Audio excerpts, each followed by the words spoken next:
on what you think of yourself. And what you think of yourself depends on what you know of yourself. And what you know of yourself depends on what? What you've What been you been told. told? Yes, we got a great show for you guys. Great show for you guys. And in Cleveland here, we've been doing pretty good on the snow, but it's what's that? That Sunday, Monday, Tuesday is gonna be cold. And I think that's a freeze that is going around possibly in this whole northern hemisphere is catching that same freeze because you can see with 45, 47, he's trying to take his inauguration indoors because it's gonna be cold in DC as well.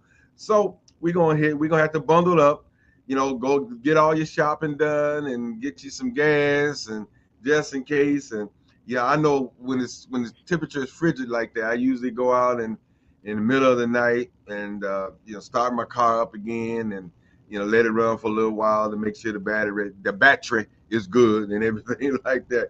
So, and also want to remind you guys on the first day of February, opening up the month, we're gonna have our good brother Wayne B. Chandler. Is gonna be doing a lecture at Wings Academy, 2450 Prospect. Doors is gonna open up at 3. Lecture roughly around 3:30. A little African food, a little African drumming, a little storytelling, something I just wanted to put together with you guys with Carter G and Asala, just something to open it up and encourage and our good family in this community with some good knowledge as well. And the topic is going to be one that you really want to be a part of and listen to. It's called The African Presence in Early India and China. You don't want to miss that. That's a great lecture, powerful information. So, with everything going on about history, you need to bone up on your history because you don't know what this country is going to do in reference to that. Tickets are $20, 25 at the door. If you want to give me a holler, you know the number, 216-323-6155, 216-323-6155. Give me a holler. And your boy Antonio is going to be opening up for Brother Wayne for 20-minute, 25-minute opening, talking about who we are, what we are, and what have we become living in this particular country as human beings. In the remote studio, we got our good brother Vince Robertson. What's going on, my brother? Well, we getting rain instead of snow. Seems like we thawing out a little bit, only to go back into a deep freeze. So we'll see what happens. Yeah, man. And Yeah. I'm I mean, sure, I'm, that I'm, that I'm sure. sun came out and fooled everybody the other day. Yeah, well, the sun was shining, but it was cold as it could be outside. But typically what happens when we get word that we're going to get weather like this, when you go out to the stores, it's packed. Everybody's getting their Scooby snacks and getting ready to be Right, right, sequestered. Plus, right. you have the holiday coming up on Monday and the inauguration or whatever it's going to be. So it's going to Right. be an interesting couple of days. But the thing that I'm encouraged about, and we talk about cryptocurrency on the show a lot. We're expecting some big things to happen on Monday. For those who are following, Bitcoin hit another all-time high, $104,000 a coin. And I'm trying to tell y'all, you need to get some Bitcoin. I'm not a financial advisor. This is information, education, and entertainment only. But if you haven't tuned into the world of cryptocurrency yet, you're going to be missing the boat. There's another major player in the game, and that player is XRP. It's by a company called Ripple, and it's got its tentacles all over the world in financial institutions and governments. They're buying it up, and right now you can get it for a fairly reasonable price, although it's nearing its all-time high too, but they are projecting that there is a lot of room for it to grow. So do yourself a favor, just go on YouTube, put in Ripple XRP, put in Bitcoin, start educating yourself about what's going on in that world, and do what you can to capitalize on what's going on, because we are seeing a massive transfer of wealth. And if you don't participate in it, you will get left behind. We are attempting to reach our guest today. I think Brother Hamtonio is on the phone with Brother Kaba Kamene. He will be joining us as soon as we can get these technical issues ironed out. So hang on and we'll get him to you as soon as we can. Also, want to let you know about a few things that are going on in Cleveland. We do a gig at Rudy's Pub, 2191 Lee Road in Cleveland Heights on the fourth Sunday of the month. So I just want to give you all a heads up. It's called the Access Band. It is Damon Cody, who was a former bandmate of mine in a group called Timbara. We are the Access Band at Rudy's Pub on fourth Sunday. So I just want to invite everyone to come out and join us. I also want to take this time to let you know that I'll be doing a Black History Month program at the East Cleveland Public Library on February 15th. So it's less than a month. It's going to be free. You can, come. You don't have to pay or anything. I'm going to be doing music and poetry.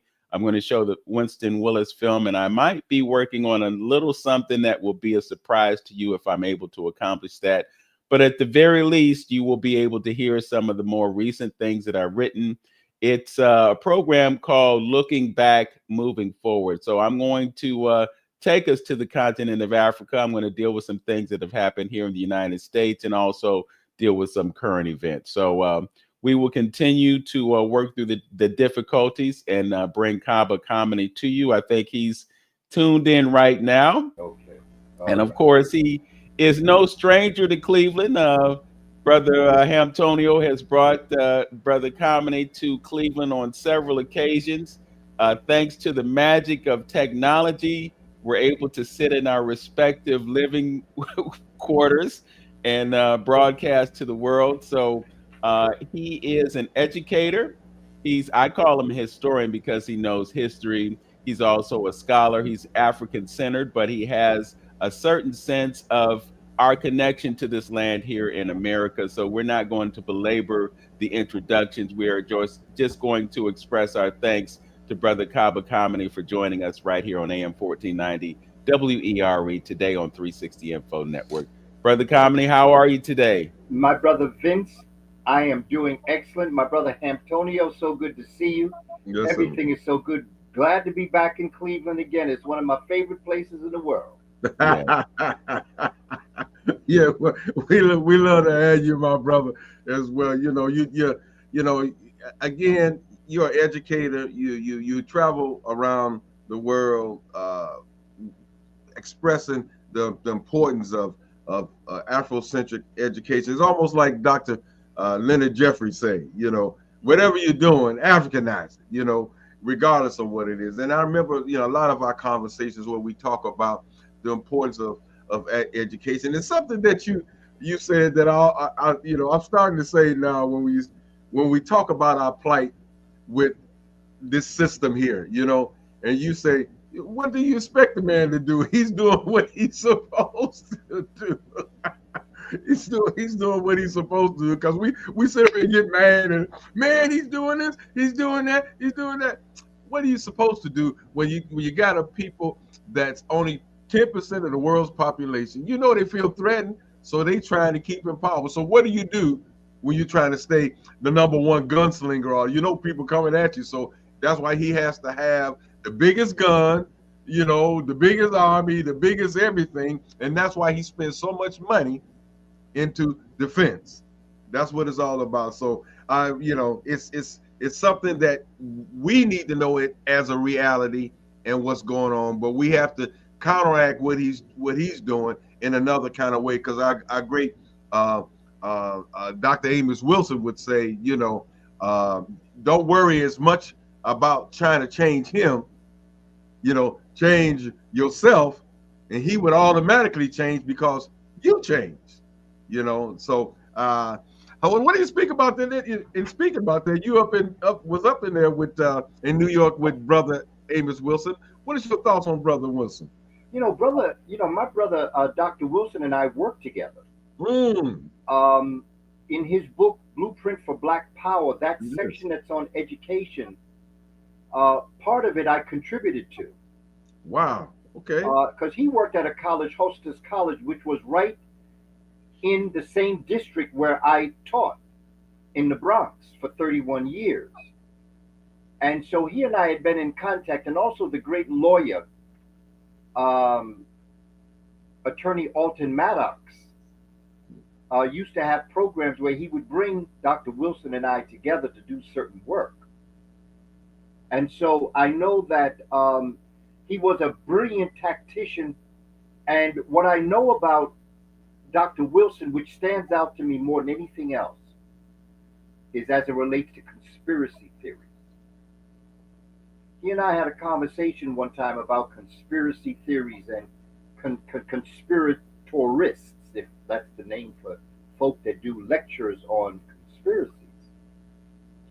And he told me that the only thing that a conspiracy will teach you is that you were too stupid to catch it when it happened. Okay. He said the one thing that you need to do when you're dealing with conspiracy is to spend 1/4 of your time talking about the conspiracy and 3/4 of your time showing how it can never happen again. Mm-hmm. And I've thought about that as time has gone on, Brother Antonio, and to Brother Vincent, to the community that is on post listening to us. We spend too much time, waste the one thing, and I'm sure that those who mature and come of age, and I'm speaking about elders, the one thing that you come to realize as you mature, the single most important thing you have, and if I could get this into young people's minds, if I could talk to them, and if I could give them what I consider to be a gem that I've learned, not only through my elders and those that I have studied under, but also just through my raw experience. The most precious thing you have while you're on this earth is time. Mm-hmm. That's why we say pay attention, Mm-hmm. because your time is a commodity. It is, when you think about supply and demand, okay, you can't supply time. It's going to go. You ain't going to get it back. There'll never be another January 17th, 2025 again. You can have all the money in the world, you can lose it, you can make more. You can have all the houses in the world, you can have all the sneakers in the world, you can have all the jewelry in the world, and lose it all, but get it again. But you can never get time back. It's the one thing that once you spend it, it's Mhm. spent. Yeah. We waste a lot of time as humans. And Yeah. social media is one of the things that steals our time. Mhm. Getting caught up in a lot of things that we really don't need to waste our time. The distractions that we have in our lives right now is part of the weapon of those who wish to oppress you. They throw it at you all the time. They throw this at you. They throw that at you. They'll throw, like, for instance, a movie will come out and it will display black folk in a negative light, and we'll spend all this time fighting about the show, and it's a movie. Mhm. If you got a problem, do your own movie. That's what Hidden Colors was about. Tariq Nasheed said that he got tired of watching the History Channels talking nonsense and not including African people. So he created his own movie, Hidden Mhm. Colors. Mhm. And the same thing with other great folk, that instead of spending your time arguing with something that, like you said, Antonio, in the beginning, and this is what I say, Dr. Clark used to say, I'm surprised that you're surprised. Mhm. Mhm. They're doing what they're supposed to do. Mhm. The Mhm. question is, are we doing what we're supposed to do? Right. So we spend all our time complaining about them and not spending the proper kind of time developing us. And this is what I did in education. Mhm. What I'm doing now, since I retired, Brother Vince and Brother Antonio, into the family, I don't wait for them to validate my work. I just do it. Because the other aspect of my work, as I've moved on and I'm developing as we move on, and I'm doing things now, even visiting schools, is that it's not just what you teach that's important, it's how you teach. And that becomes very important to me. So that throughout my career in education, I was not only looking at what to teach as it related to our culture, history, language, and philosophy, but I was also attempting to develop the way in which we teach it. which is whole brain. The way in which our ancestors taught in the classrooms that I have studied, both ancient and modern, is they taught to the student's whole brain, to the left and the right hemisphere. Mhm. And so what I've developed is a series of webinars, quick webinars, where it deals with methodology. It doesn't deal with what to teach. My webinars deal with what to teach. The great scholar, Dr. Wade Nobles, out of California, he talks about intent and content. Content is what you teach about the Moors, about Kemet, Kush, about melanin. That's content material. But the question becomes, how do you teach it? I have been in phenomenal schools, and I give much credit to the heart of the people who are doing it. They say that they are African centered, and they do teach a great deal of content material, but they teach it from a Western model. They break it up into subjects. Mhm. They break it up into to chemistry and to psychology and to geography, to history. Okay, they have arts and crafts. Okay, and so the African model is they didn't teach it that way. The African model was based on 7 subjects, the 7 liberal arts. It was broken up into what they call that the Romans took from the Greeks, and the Greeks took it from the Kush Kemet people that taught them this. And so you had the quadrivium and you had the trivium. Trivium is 3 subjects, quadrivium is 4, quad. And what is interesting is that the quadrivium came into existence before the trivium. And so you're dealing with astronomy, arithmetic, music, and geometry. And all of those areas had all the subject areas in it. And then the expression of these 4 subject areas came through the trivium. Okay, and basically the trivium was grammar, and then you had rhetoric or logic. Okay, and then when you developed these 3 subjects as it relates to grammar, logic, and rhetoric, and dialectic, dialectic is ma'at, it's the balance. It's that for everything that you have, you look to the opposite. And so what they did is that in all the subject areas, they wrapped them up in these 7 liberal arts. And that's where we get the concept 7 liberal arts from. And so it was a holistic approach to education. And so you're based in 2 sides. I'll give you an example of how I would have taught a 1st grade class, just to break it down simple.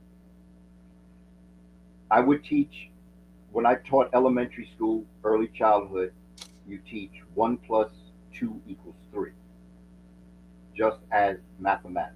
Okay, the children know what the symbol 1 looks like, the plus sign, the equal sign. They understand all that, and so you teach 1 plus 2 equals 3. But for homework, I would not only give them 10 problems. I wouldn't overdose them with all of this, with all of this work of like giving them 50 problems. If they want to do 50 problems, they could do that. But I would give them 10 problems to solve. 1 plus 2 equals 3, 2 plus 3 equals 5, 4 plus 5 equals 9, things like that. But the other side of the homework was, now I want you to draw the math problem. Because the left side of the brain is the mathematician. That's what's going to help you solve the 1 plus 2 equals 3. But the right side of your brain is your artist.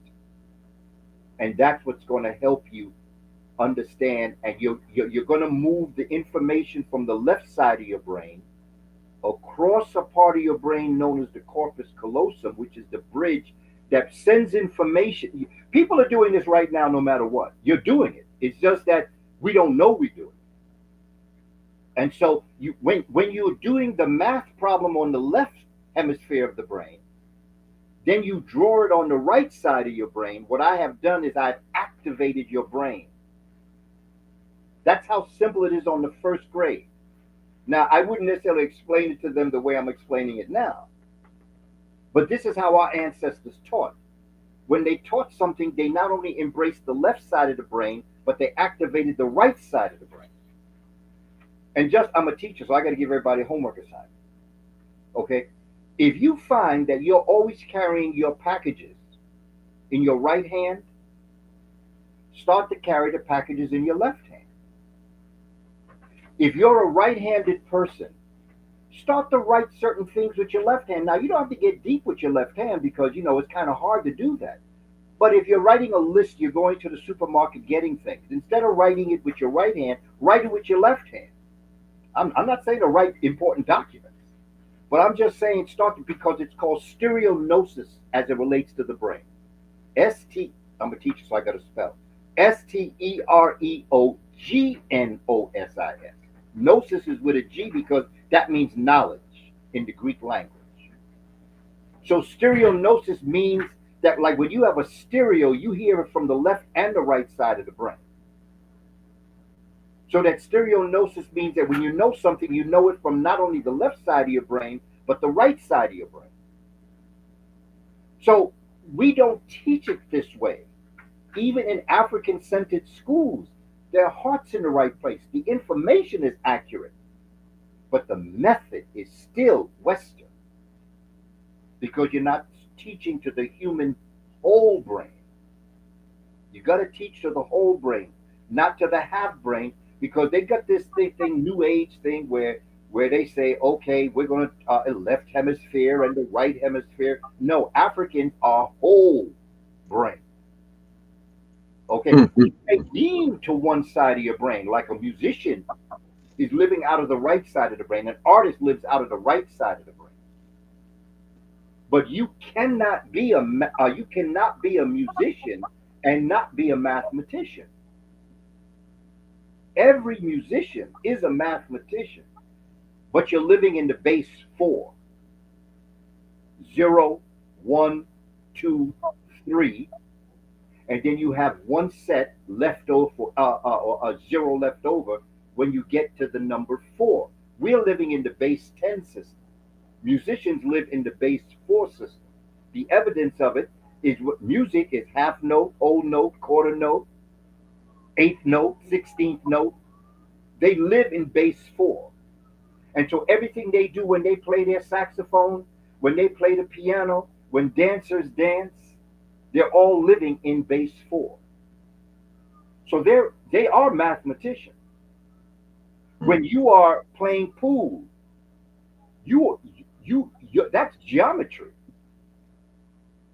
That's how, when you look at how you're gonna hit that ball, hit it to the corner and get it in, you're dealing with angles. Mm-hmm. That's geometry. I've taught children geometry playing pool.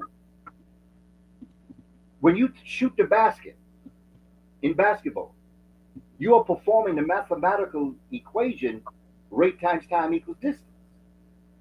The rate that you throw the ball times the time it's in the air determines its distance.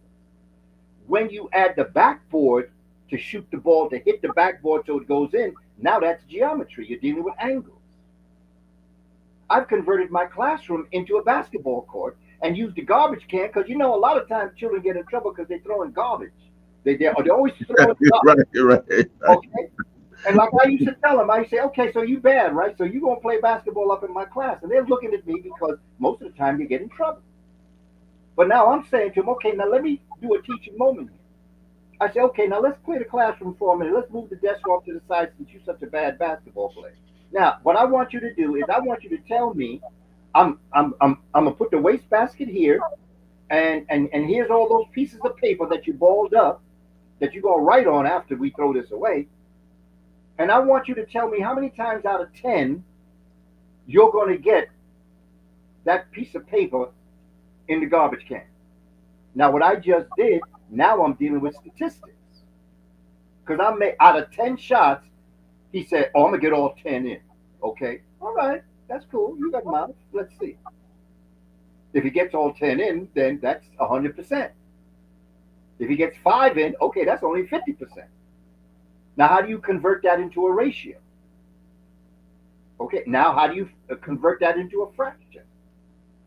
So what I'm doing is I'm taking sports and I'm converting it into math. When I first started teaching in New York, I was a gym teacher, and I converted the gym into a math laboratory because everything you do in physical education is math. It's physics. That's why it's called physical education. It's physics in motion. So when you're running track, or if you're playing basketball, or you're into gymnastics, that all has to do with the subjects that we teach in the classroom, where the children are being, Kwame told you can't, you failed your rate times time equals distance test, but Kwame is the star basketball player. How's that possible? When you're playing basketball, you are performing rate times time equals distance. And I used to teach them math using that concept. And so it's not just what you teach, it's how you teach. Right. Did you have some, Vince? There were a couple of things that I wanted to mention. He was talking about right brain versus left brain, and it just so happens that I saw a video clip of Kawanza Kunjufu, and he was talking about how, in conventional education systems, they teach left brain as opposed to right brain. But as you're saying, Brother Kaba, there has to be a balance. But I'm also looking at alternate nostril breathing. I spent some time with Brother Wayne Chandler a couple weeks Okay. ago, and he had a retreat in Costa Rica, and he was taking the participants through an alternate nostril breathing regimen. And the whole idea is to have balance between the two nostrils. So my aunt creeps into our lives in various ways, and that's just another manifestation of the whole idea of balance. I also wanted to go back to what we were talking about in terms of distraction, because I've recently became aware of something called energy harvesting. Mm. And one of those examples would be the Jake Paul Mike Tyson fight. It was a fight that wasn't really a fight. There was no heavyweight championship on the line or anything like that. This was just two people in the ring beating up on each other and everybody having an interest in the outcome of it. But it was something that we were focused on that really didn't contribute to the quality of our lives. And we have so many things happening in social circles and social media that cause us to be drawn into the Diddy controversy. That's another example. We get drawn into these things that have absolutely nothing to do with us, but they divert us away from the focus that we could have in ourselves to better ourselves, to become more knowledgeable and aware of things that really do matter to us. When we look at the way our country is basically diseased by the processed foods that we're eating, by the massive sugar consumption and all those other things that cause us to be in a state of dis-ease, and then we have all these societal pressures for us to accept those things. We have birthday parties every week, and everybody sits around this big pile of poison sitting on the table with candles on it. And then we blow out the candles and we participate in a ritual that could be detrimental to us if we had a conscious awareness of what that ritual is. But we participate in it because it's socially acceptable. And at the same time, we're damaging the ability for our white blood cells to function properly because we've given them that poison. So I was just wondering from you if you had any awareness of the idea of energy harvesting it and what that means and what we could do to push away from our energy being harvested. I think energy harvesting means you're wasting time. Harvesting means that you're harvesting it. You're creating a condition in which something is like in agriculture when you harvest, when you have a harvest. What you do is that you gather things and you put them and you almost lock them into like a basket. And energy, of course, is that. Now, when you're dealing with cosmology, you realize that energy is what brought the cosmic universe into being. The cosmos was in a sense of potentiality. It was at rest. And the Big Bang that we say in science is what our ancestors called Ptah, which was Kepra Septepi, which is the coming into being for the first time. It is that impulse, that energy. It is in education, intellectually, it's called an aha moment. When your light, and you see the way we depict it, have you ever seen cartoons or shows where the light goes off above the brain? Well, that's the energy, that's mental energy. That all of a sudden now your neurons have been fired up. Because that's what all this is right now. What we're doing right now is we're firing up our neurons in our brain, our nerve cells. And it looks like multiple lightning strikes in the heavens on a night when things are going real strong. Lightning strikes. That's how it looks in your brain. Popping off. This is going off. That's going off. It's all going off. When you get that idea, when you say, oh, you know something? I'm going to do something. That's what our brothers and sisters in Haiti did the night before the revolution. They had their aha moments. They said, now is the time. Well, you can have that in many different ways. And that's what Gil Scott Heron meant when he said that the revolution would not be televised. Because when brother talks about that, like when he does interviews and he talks about what it meant when he said the revolution would not be televised, he said, because when you see people in the street and they are rebelling against something, that's not the revolution. The revolution occurred in their mind. I just want to say, yeah. When they decided they weren't going to take it anymore. When they decided that they wanted to educate the children. When they wanted to make sure that whatever it was that they said we couldn't take it no more, the revolution happened in the brain. What happened on the streets is the result of the revolution. And so energy harvesting to me is the concept that if they can keep it so that not only that there is no revolution in your mind, that you're looking forward to that birthday party, or you're looking forward to that comedy show, or you're looking forward to this, or you're getting caught. Hey man, you know, there's gonna be a fight with Mike Tyson. Mike Tyson coming back, he fighting somebody that could be his grandson. How could we waste so much time? And the other side of wasting time is procrastination, which is the thief of time. When you put off tomorrow for what you should do today. Procrastination. Our ancestors, when we study our history, we see our ancestors, and I'm not taking you back to ancient Africa. I could take you back to the civil rights movement that we celebrate Dr. Martin Luther King. Because, Dr. King did not necessarily want to do what he had to do. He was just going to become a pastor of a church. That's all he wanted. Because they had kicked out the other pastor that was in before him. They did a show, and it was James Earl Jones that played the part of the minister that was the pastor of the Ebenezer Baptist Church.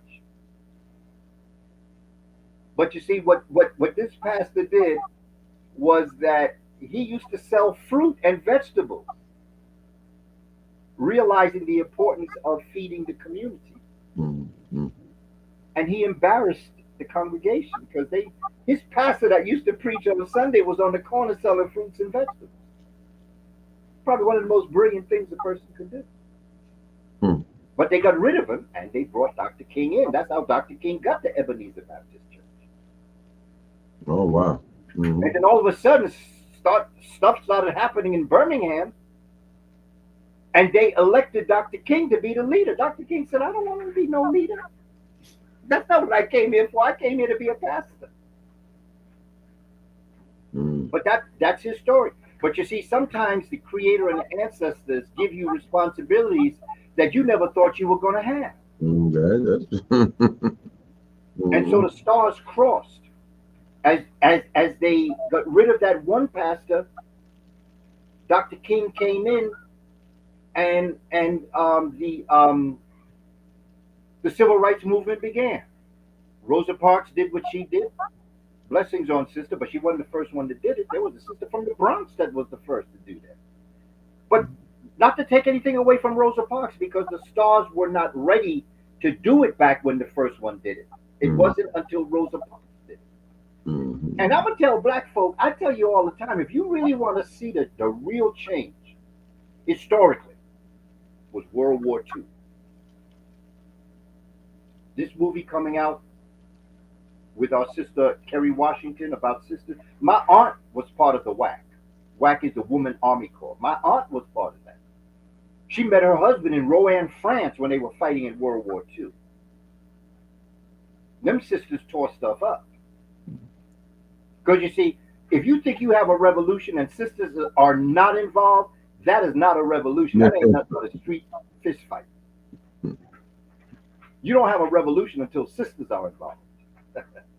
So we as men have got to understand we better bring them sisters in, because let me tell you something.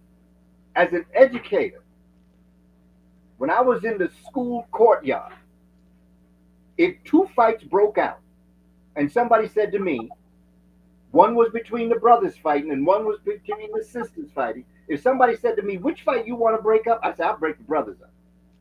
Because sisters know how to use every part of their body to defend themselves. You know, they'll be hitting people with parts of the body that as a man, you know, you can't defend. Yeah. Sisters are serious. When they take the Vaseline out and start taking their earrings and rings off, it's all over. The point I'm making is that the black folk prior to World War II are not the black folk post World War II. Because you know, between the Tuskegee Airmen, my father was in World War II. He was in the 369th, the all-black group. When black folk went to war in World War II, and again, when you study war, you realize that war really geometrically progressed in World War I with the airplane, with the jeep, with the guns, with all the other kinds of warfare. By World War II, black folk had pretty much been trained in certain things. That's why they didn't want black folk in the military. That's why they still don't want them in the military.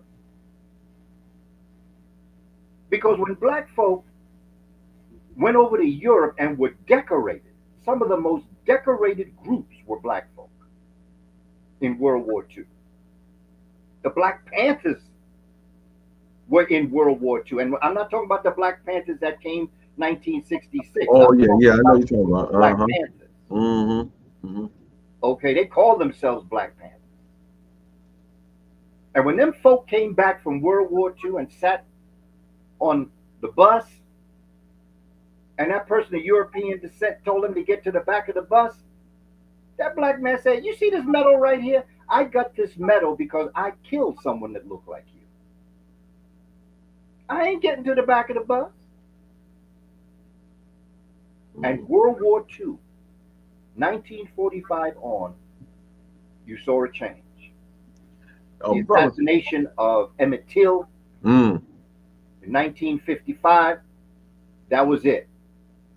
And what Mamie Till did, as hard as it may have been for that sister, I can only imagine what she felt when she let Jet Magazine take a picture of her son in that casket. Wow, yeah.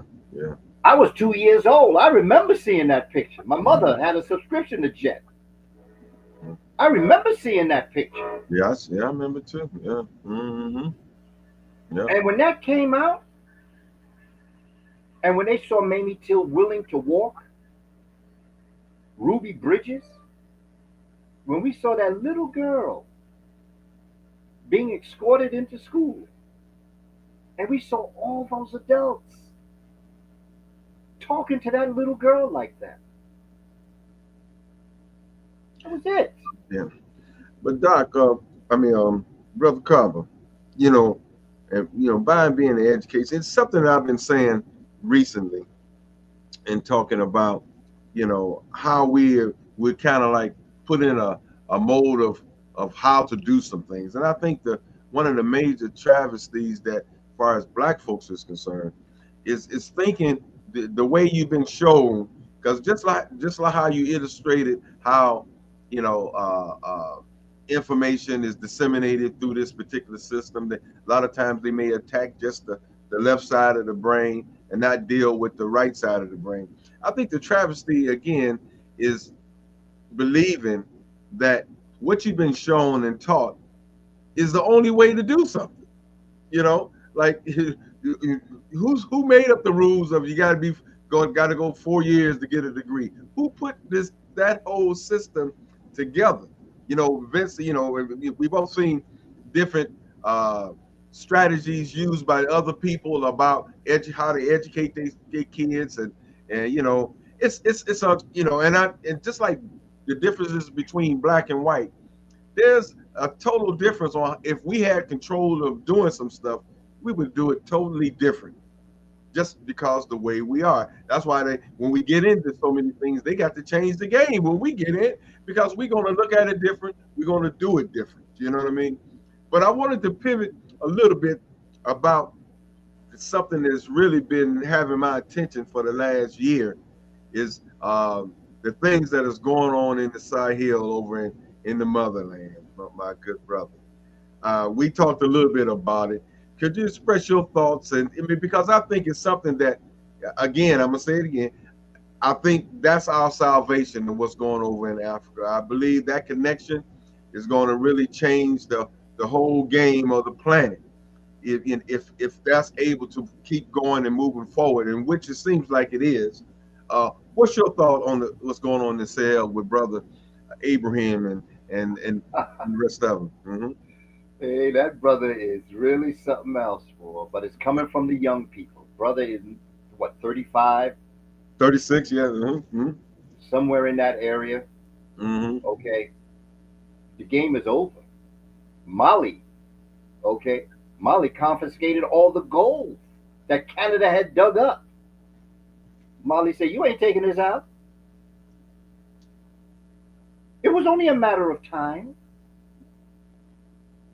You see, one of the things about arrogant ignorance is that when you are arrogantly ignorant or ignorantly arrogant, you believe in your mind, and you're the only one that believe it, that you are superior and that you cannot be wrong. But that only lasts for but so long. So what's happening in the motherland is that Brother Bob Marley, great musician and scholar, he says that black folk worldwide are in a sleepless slumber. We awake, but we sleep, which means we're not conscious. That's really what it means. Sleepless slumber is that you're not conscious. The African in America, the African in the Caribbean, the African around the world, the African in Africa was put to sleep in certain ways. But now they're waking up. Because what's one of the most popular words? It's a code word amongst them now. Woke. Woke. But what does woke mean? I always ask them when they talk like this, I say, what does woke mean? Woke means you ain't sleep. And sleep means that people who do things to you or of you when you sleep, when you awake, they can't do it to you no more. And that's why they always use the term woke. I mean, this word woke, I've been hearing more now over the past couple of years. And what it means is black folk are rising. Black consciousness is rising. And that's what's happening in the motherland. With one slight exception. Right, right. Because it's, go ahead. It's the richest, most gifted geographical space on the planet. And there's a reason for it scientifically. In the early days of the Earth, the Earth was a gaseous ball that was thrown off by the sun. All of the planets were gaseous balls thrown off by the sun.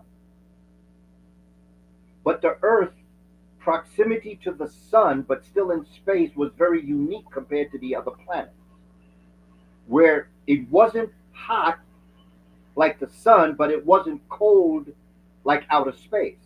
So the balance of the heat and the cold allowed the core of this gaseous ball to solidify and be able to have earthquakes and volcanoes. And what happened is that as there was a battle between the earth and the water, that the land would rise up through earthquakes and volcanoes. And there was a war, and then all of a sudden the water would take over the land again. And then there would be another upheaval around the fifth or sixth, and this is all things that our children and grandchildren will get better at. They will become more accurate with this knowledge. But I'm using the work of John G. Jackson in his book, Man, God, and Civilization, or Introduction to African Civilization. This is his scholarship. He says at some point, the earth came up through a volcano and stayed up. It was like the hill that came up out of the water and stayed up. And that's what science calls Pangaea, that one continent. But in the middle of that continent that came up was the continent of Africa. The other continents were still underwater. And then pretty soon the water subsided and all the other continents were there, and then the continents divided. But the point that I'm making is that Africa is the only landmass that has been in the presence of the sun for the longest amount of time. And because of that, they have the gems. They have all of the necessary vitamins of the earth, the vital amines, everything that makes the earth go. Our phones wouldn't be working if it wasn't for Africa. Our computers wouldn't be. We wouldn't be here talking to each other if it wasn't for what comes from Africa. Africa has everything for the future. Africa is the one place that don't need nobody.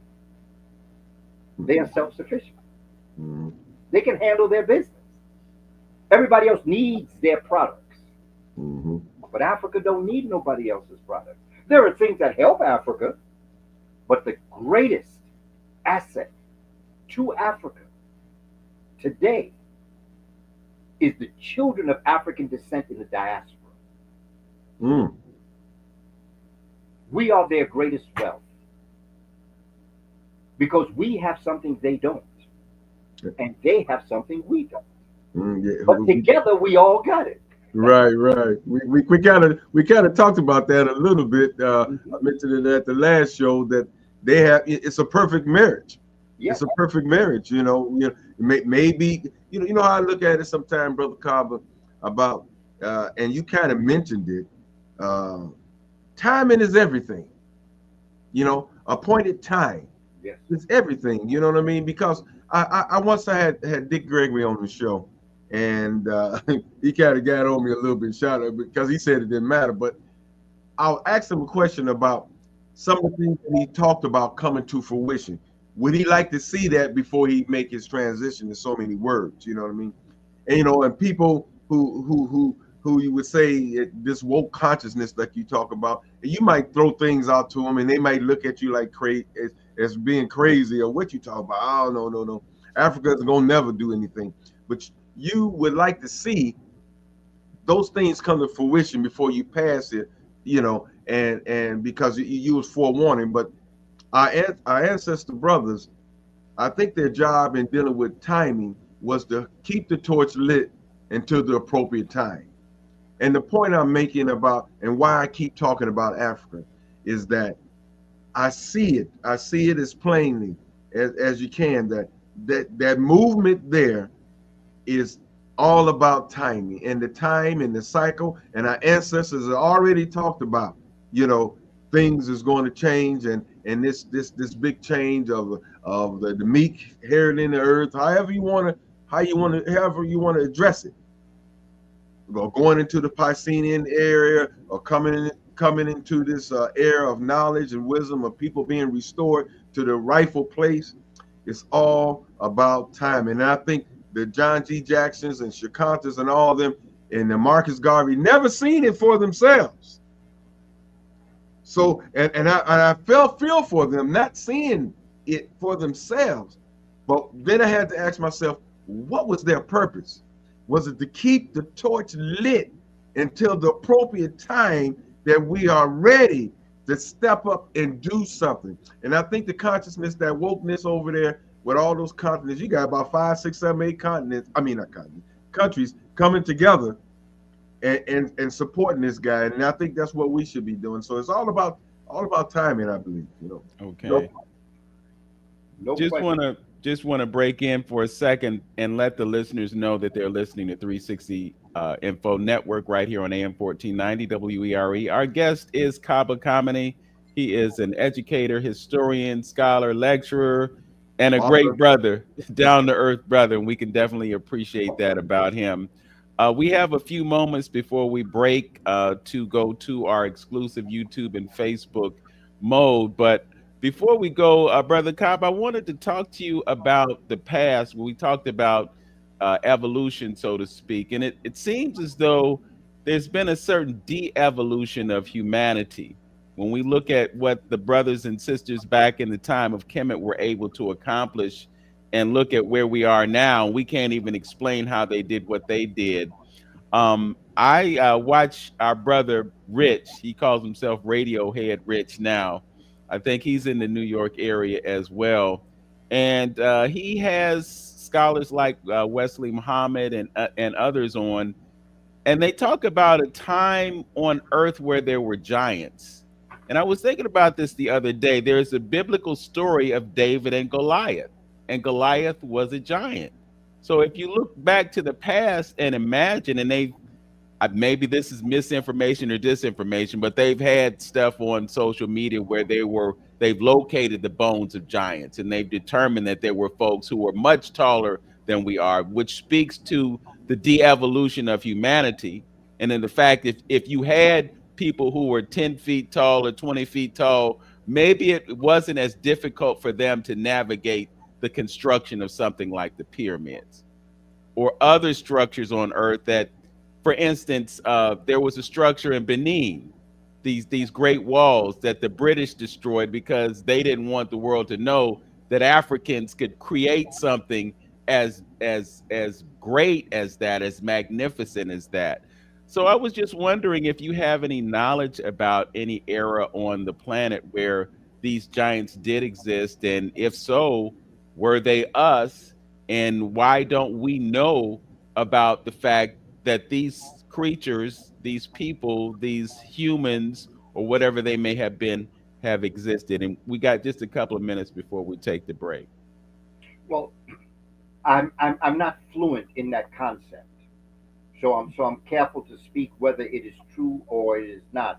But what I do know is that when I look at Kareem Abdul-Jabbar and Wilt Chamberlain, they're tall people. See, I believe in the metaphor. I believe in figurative language. For instance, when the great brother, the Honorable Elijah Muhammad, spoke about Yaqub being a scientist that performed operations on people and created the white race, I believe that was a metaphor for the Ice Age. I believe that we speak in figurative language. Dr. Asa Hilliard once told me that figurative language is ubiquitous to African thought. The metaphor. That's what hip hop is. Rap music, bebop, all that we do. Yo, that's bad. Okay, that's a metaphor. Because for most people, bad isn't good. To black people, we cannot express our deepest feelings because of the limitations of English language. And so what we do is we take the English language and we turn it all inside out, upside down, in order to express something that's larger than what we're trying to say. So when we say something is bad, it's because it's better than good. You know, now young people say, dope, that's dope. I've heard people say that's doo doo. That's how deep it gets when you want to express something that is so wonderful, you use the very opposite. That's how we as black folk talk. So I see giants as metaphors for great civilizations, such as Eredo. What speaking of this and probably going into the other off the break, I'm just going to interject right there and just saying, I know you talk about the Swahili, Kiswahili language we adapted and we'll pick that up on the other side. Okay. Mhm. And we'll also take this opportunity to let folks know about what's going to happen on February 1st. I know there's going to be a flag raising ceremony at Cleveland City Hall. This is a tradition that Cleveland Mayor Carl B. Stokes started when he was in office, and it's one of the few cities in America that will actually have that observance. Also, on that day, there will be a presentation at Wings Academy that Brother Hamptonio will be involved in, and the keynote speaker will be Brother Wayne Chandler. We have just about a minute. Brother Hamptonio, you want to give folks the details on that? Yeah, Wings Academy. Doors open at 3. That's 2450 Prospect. Doors open at 3. Like I said, a little drumming, a little storytelling. Just open up the month with a good time, and identifying ourselves. So come on out. Give me a holler, 216-323-6155. Okay. And Brother Kaba, is there anything that you want to share with the listening audience about books or anything that you have currently? You mentioned the Quibinar series. How can they connect with that opportunity to get enrichment? Yes, family, you can go to my website, www.kabakamene.com. That's KABAKAMENE.com. And you put your email in, and I have a free 6-day e-course and study guide that you'll get. And that has all of my information, and it has all of the webinars that I'm doing, which are quick webinars, teaching methodologies, and all of my webinars. I work with my son, Heru Neset. He's my texpert because I go to the young people for that social media knowledge. Oh, yeah. Them young people be helping me. And They, so he and I work together developing, and you can go to my website and my Instagram, Kaba Kamene, is what I consider to be my community bulletin board, where you can come and you'll see what I'm doing, where I'm going, and things that you might be interested in. We can have a conversation there. So it's www.kabakamene.com, and it is Kaba Kamene, which is my Instagram page. okay, we'll post that in the description, and we'll also give a shout out to our engineer, Tone Harley. Thank you, brother. Thanks for making this possible. To those who are listening, as always, know yourself, love yourself, be yourself. Make it a great day. Peace. All right, we've ended our radio broadcast. We're now live on YouTube and Facebook. As you know or may not know, we actually go live to my YouTube channel. We're also on Lynn Hampton's YouTube channel, The Journey with Hamptonio.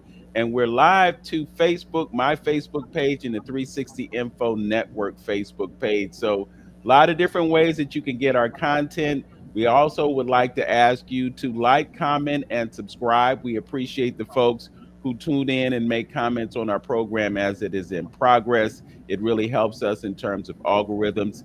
And we encourage you to share these broadcasts. We had Brother Tony Browder on a few weeks ago, and it's not a viral video because viral is 100,000 or more, or maybe it's 1 million or more. We got over 3,500 views on that video, and it just means that there is an interest. We talk about folks being woke. Not everybody is. Sometimes woke is described disparagingly for whatever reason. But the fact of the matter is, what we're witnessing in this day and time is a certain elevation of consciousness. And we have scholars like Brother Kaba who are raising our consciousness about history, about current events, about the things that are important in our lives that can really make a difference. So we are grateful to you for being with us today and sharing your wisdom and knowledge. And it's really interesting, Brother Kaba. We can ask you just about anything.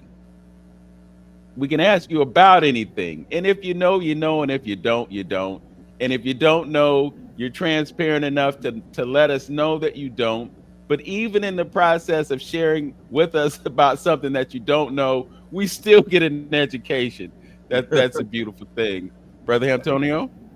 Yeah, yeah, it is, and we always appreciate you, brother. And I definitely always appreciate you. When I reach out to you, you're always there for me, brother. And I have to thank you for that as well. You know, again, you know what, brother? You know, I talk to Brother Smalls about it at times because it's so important to me and interested to me.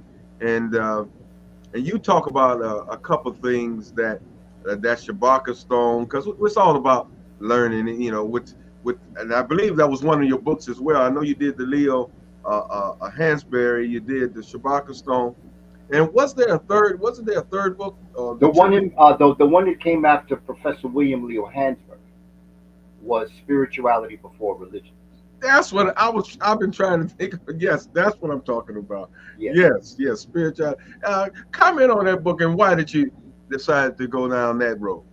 Well, I'm working on my fifth book now, but I decided in 2014 that I wanted to develop a series. There was something that I wanted to tell the community, and like I tell people, my background in writing is curriculum writing.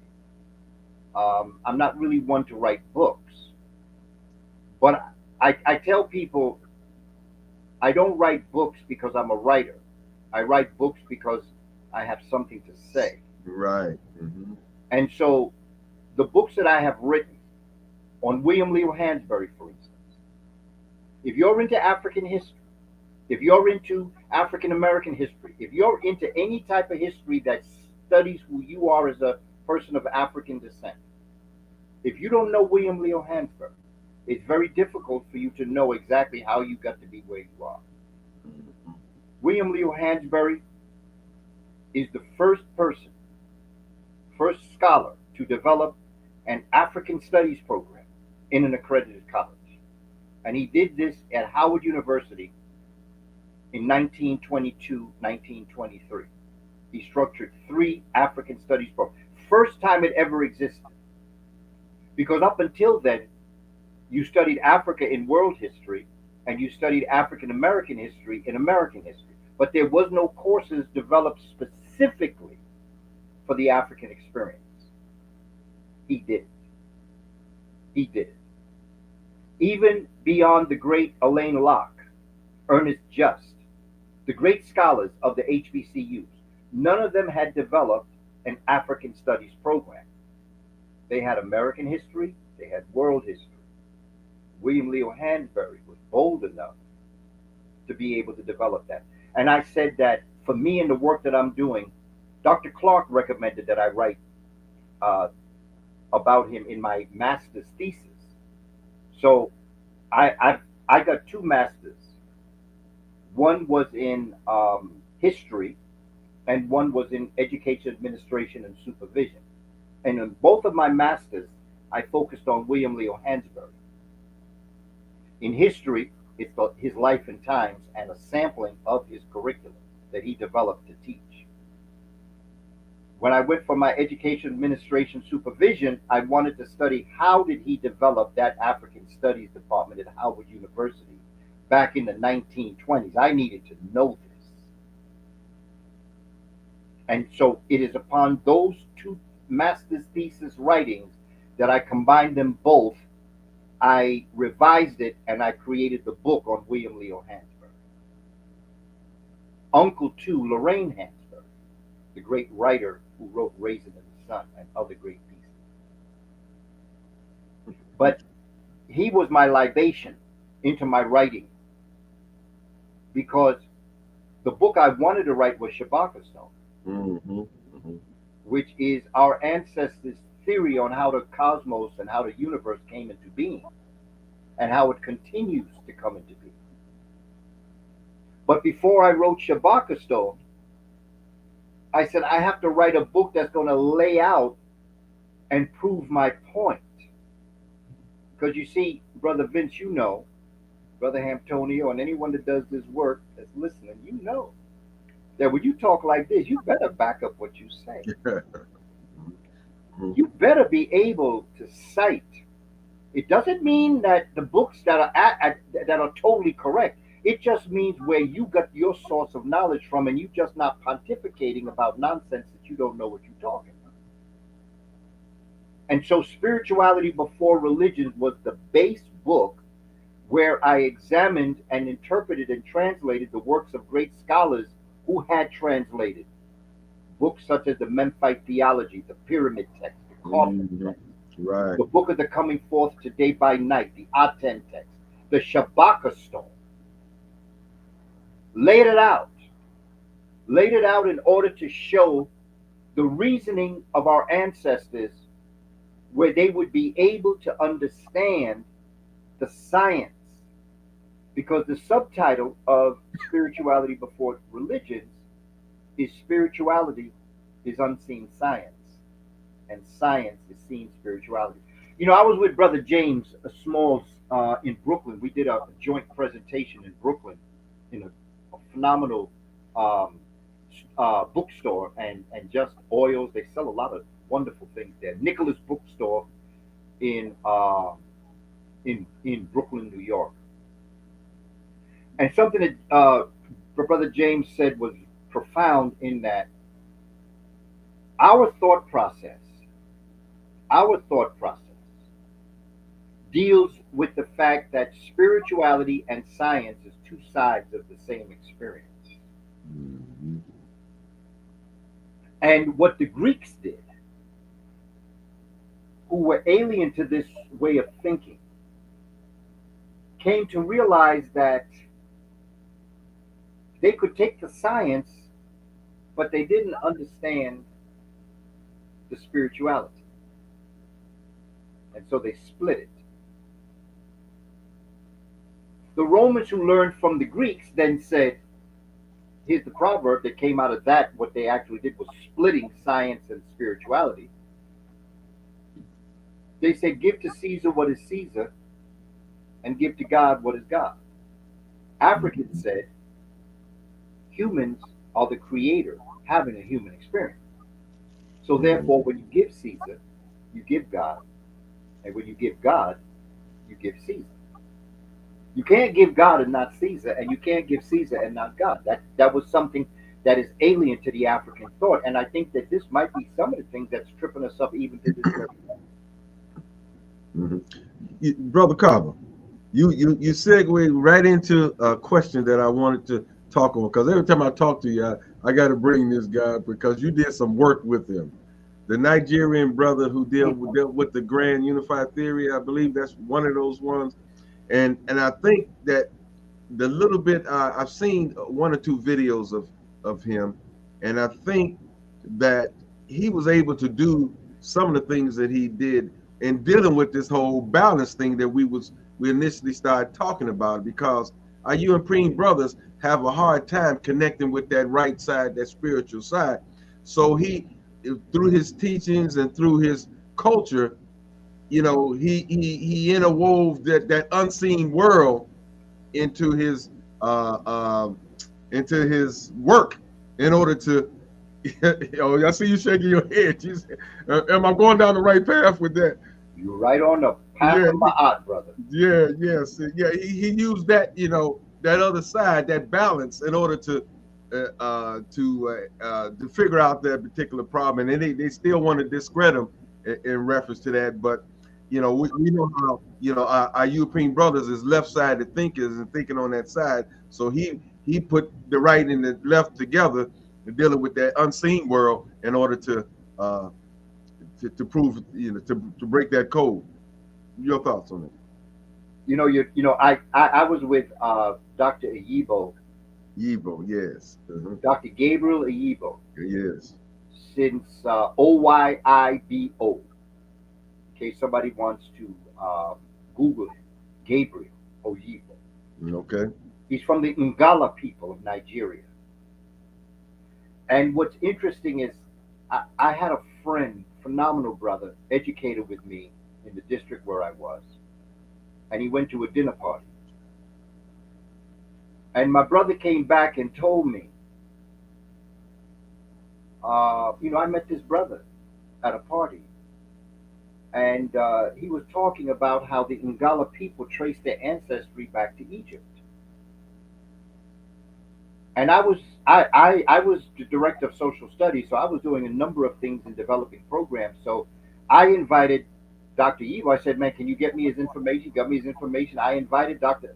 Gabriel Evo to do a three-part series on the connection between West Africa and East Africa.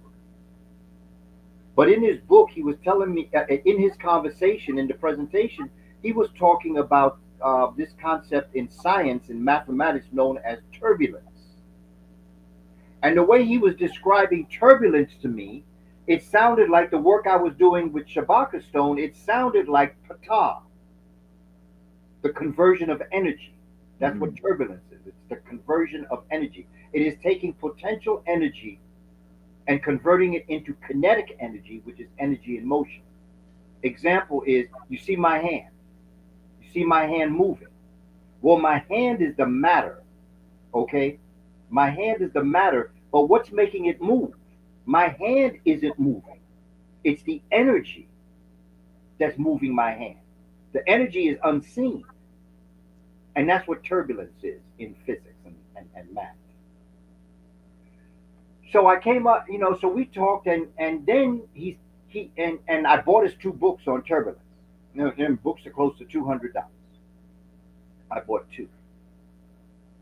And then he said, well, if you like this, I'm working on another book called Gagut. Gagut. God Almighty Grand Unified Theory. Yes. But now what is the Grand Unified Theory? Okay. In the 1800s, a man by the name of Max Planck, he was a physicist, he came up with a concept that is called the quantum theory or quantum mechanics, which is the small world. It's the atomic world. It's the study of the proton, neutron, and electron and what it does.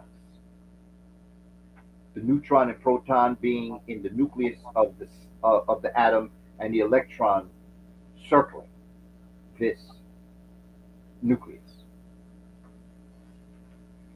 Coming up into the 1900s, you have Dr. Albert Einstein, and he comes up with theories of relativity. He has two. Okay, the general law of relativity that deals with gravity, and the special law of relativity that deals with the other forces, which is electromagnetism and the strong and weak force in the universe. However, when that happened, Albert Einstein began to discuss the possibility of, okay, you have an atom with electrons that circle around it. And the laws of relativity deal with the outer world. It deals with outer space. And so you have the sun with planets that revolve around the sun. So the sun is like the nucleus with the proton and the neutron. And so physicists directed, and Albert Einstein is doing this now, he's attempting to say that there are laws that run the small world or the atomic world or the world of the atoms, small, and there are laws that deal with the outer world. But since they're so much alike as it relates to electromagnetism, gravity, and the strong and weak force in the universe, is there one theory that unites the grand? Okay? And so then when that happened, all of a sudden now, everybody's trying to find this grand unified theory. The theory that will connect the atomic small world with the relative world that is outside. They're saying, does the same laws that make the electron go around the nucleus of the atom, the same law that makes the planets revolve around the sun? Okay. Okay. What Gabriel Oyibo did in science is he said, now science can't answer that question, So as an African, I'm going to bring spirituality in, Right, right. and that is the God Almighty Grand Unified Theory. And what Dr. Oyibo and I did was that we worked together to a point that he revised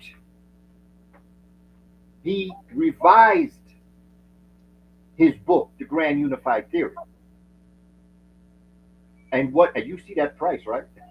I'm looking at that, man. Okay. You see that price, right? Yeah. Because they don't want you to know this. Now, you know, all these, let's say, affluent black folk, if they were smart, they would pool their money together. You basketball, you're an entertainer, you're a comic, you got millions of dollars, you're a banker. Pool your money and buy a couple thousand copies of this book and give it to people that can teach what this is saying. Because what this is saying, the Grand Unified Theorem, Dr. Oyibo included the Shabaka stone in his revision. Mhm. He has a chapter on the Shabaka stone because the Shabaka stone demonstrates that the Shabaka stone, my third book, is in fact a Grand Unified Theory. And you see it says theorem. It's not a theory, which means it's a fact. Mhm. Now everybody came at me, some physicists and some mathematicians, they poo-pooed and they had a lot of problem with it. Because now they know what's going on. Because what I tell people is this. I am not telling other people that what you're saying is wrong. I'm just telling you that what Dr. Gabriel Yibo is saying is right. Because I can put all of the variables of Shabaka stone into the Grand Unified Theory. That's what if you go to YouTube and you Google Dr. Gabriel Yibo, and at the time my name was Booker T. Coleman, he comes to my resource center and Brother Clemson Brown videotapes a session between Dr. Yibo and I, Mhm. Mhm. where we're talking about the he's talking about the Grand Unified Theory, and I'm talking about Shabaka stone. Yes. Mhm. And I'm proving what he's saying to be accurate. Here's the bottom line. If you understood the Grand Unified Theorem in whatever part of life you are, whatever station of life you are, don't make a difference if you're a banker. It doesn't make a difference if you're a computer analyst. It doesn't make a difference if you're a musician or a comic. It doesn't make a difference if you're a nurse or a doctor. It doesn't make a difference if you're a FedEx delivery person. If you apply the principles of the Grand Unified Theory, you could do what our ancestors did in their highest points, be it Benin, Eredo, Egypt, Kush. The Grand Unified Theory built the pyramids. And let me tell my brothers and sisters that are on the actual, our brothers and sisters who are dealing with certain situations as it relates to life, the Grand Unified Theory is what freed us on the plantation. The Grand Unified Theory is why Dr. King is being celebrated this Monday. The Grand Unified Theory is what made Malcolm X the dynamic person that he is. Whether they realized it or not, they were implementing the variables of the Grand Unified Theory. It is the question of all questions. Mhm. We don't understand how great we are. You're right, Jerry. Mhm. We are a people that come back from everything that happened. But you see, I believe it was for a purpose. You know, I don't really I don't enjoy the idea that we had to go through what we went through in terms of our pain and suffering, being enslaved and brutalized. But I believe it was part of the grand design. Kaba, would I be? Um, I'm talking about connection, kind of like to what you're saying. Um, I was listening to an African brother that was talking about God, and he just made a statement, just saying that we kind of think of God creating nature, but he said, what they believe, God is nature. You know, Eh, your thoughts on that in connection to you? I'm trying to visualize when you're saying this grand unified thing, that if this same energy or something that actually controls everything, you know, we talk about the same God energy here. And let me say this as well. I just recently got to looking at some cosmos type stuff, and they talking about how different, how far is the sun, how far is the Milky Way, how far would it take you to go this, that, and that, and they talking about 100 million light years to get here, to get there, and things of that nature. I can't even fathom how big is this thing that we are in, man? Because it's amazing. I don't know. So there's some theories about bending light. Maybe distances is may not be as far as they think it is at this particular time. I don't know, but the Phantom talking about the vastness of this cosmos and all these other universes and Milky Ways that are out there. I think they took like get from one our Milky Way one end to another 100 million years or some crazy. You know what I mean? And that's just our Milky Way. It's thousands upon thousands or more that's out there. It's I can't even fathom that type of space. Uh, yes, you can. I can't. Help Think me of the out. vastness of your mind. Yes. Mhm. Think of how vast your mind is. Mhm. If you close your eyes right now, you could go throughout the Milky Way galaxy in your mind. Yeah. Mhm. Your mind is what's known as the microcosmos, and you're already there. That's what woke is. Woke is when you're there. And I try to stay away from their way of thinking because they are so limited. I call them superficial sapiens,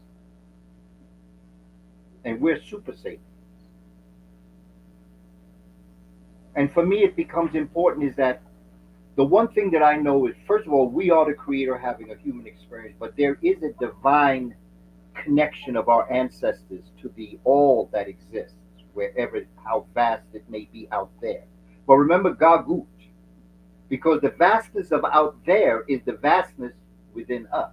Okay. Yeah. Hmm. The vastness of the cosmos, the universe. See, the universe is everything and all. Our ancestors called it the Nun. They call it the what? The Nun, Nun. Hmm. Okay, that's everything. But the cosmos is the ordered and arranged part of the universe, which would be the superclusters and the clusters and the galaxies, the stars, the planets, the meteors, the asteroids. Okay, everything that has been consolidated into something and is energized by Ptah. See, this is the story that they told. I taught this to my fifth grade students, and I taught it to them on a level that they could understand. Fifth grade for me basically is 7, 8, 9. This is the area that what is budding in the human spirit at that age is what we call reasoning skills. Throughout, up until a certain point, because I've taught every grade, I've taught every subject, so I have a sense of what I'm talking about. I'm the spook who sat by the classroom door. I'm the one that watched the system. I was in it to watch it so I could come back on 360 with Brother Vince and Brother Antonio and the community that is listening so I could tell you what I found out. And I'm not playing with people. And when I say people, I'm talking about those that would wish to oppress us. I don't want to talk to you. I want to talk to us. It's important that we understand this. You have to understand how great you are. And that with these superficial sapiens who were born in the ice and who have an ice mentality, they don't have blood in their circulatory system. They have ice water. Some of them are thawing out, but I ain't got time to wait for the thaw. Because we as the melanated people have the answers in the future. We not only have the answers in the future, we have the recollection of the past. A prophet like Dr. King and Malcolm, a prophet is not a psychic. A prophet is just a good historian. Because when you know what happened in the past, you can interpret what's happening in the present and predict what's going to happen in the future. And I'm telling us, we're wasting too much time on this nonsense. We're allowing them to distract us. Brother Vince, when you were talking about brilliant brother Wayne Chandler and the idea of being able to isolate your nostrils, I tell people, if you want to practice the highest level of your auditory abilities, listen to music and isolate different instruments. Try to tune into the violin. Try to tune into the drum. Try to tune into the bass guitar. Try to tune into the lead guitar and only hear that. Fine tune your auditory concepts. When you're smelling something, let's say you're looking at a pizza, try to smell only the cheese. Try to smell only the tomato sauce. Because what I'm getting at is that there's something known as synesthesia. And synesthesia is when you can use multiple senses at one time. But you got to practice it to understand. In other words, I can smell music. When you're listening to music, I can smell it. Okay? I once was on a panel where it was, opposite feelings. I mean, folk, wasn't many people at that table thinking like me. And somebody that was directing, rather disrespectful, but it's okay. I closed my eyes as he was talking. And he said, he made a point of, or you close your eyes, huh? Because of what I'm saying. And I said, no, because the reason why I closed my eyes is because I wanted to hear your fear. Because if I kept my eyes open, I would see it. What I wanted to do was isolate what my visual would be, because I wanted to hear the fear in your voice of what I'm saying. And that shut the panel down. Because folk was trying to figure out, what's he talking about? See, you can hear people's fear. Fear is an emotion. You can hear it. You can see it. You can see it on somebody's face. They're afraid of you. But when you close your eyes, can you hear it in the voice? Can you smell it? You see, that's synesthesia. And a person that can do that is called a synthete. We as African people, that's who our flavor is. Everything. Everything we do, we got flavor. Whatever they do, we bring it to a whole nother level. And then they want to crown one of themselves the king or queen. All the time. First of all, I appreciate sports. I appreciate Caitlin Clark. I also appreciate the fact that she gave props to all the sisters that built the WNBA. And that she recognized the reason why everybody focusing on her is because of white privilege.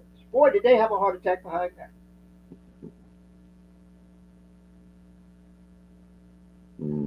Okay, listen. I enjoy music, okay, and I enjoy a lot of musicians, okay, and I know a lot of people are caught up in European American singers. I understand, but ain't nobody on the scene like Beyonce. They can't touch Beyonce. I appreciate all of the musicians that are doing what they're doing. Beyonce come out with a country album. Everybody got a problem cussing her out. Say, first of all, she from Texas, and second of all, black folk created country music. Okay, we create rock and roll is a term that brothers use with sisters when we wanted to have a physical relationship with them. Brothers, you say, "Oh, baby, we gonna rock and roll tonight."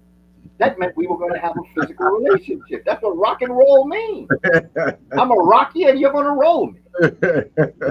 That's what rock and roll means. Black folk brought the music front and center after World War II. Now remember that. Yeah, there were great musicians prior to World War II, but something happened after World War II. Little Richard, Chuck Berry brought that music. All of a sudden, somebody copied Jackie Wilson.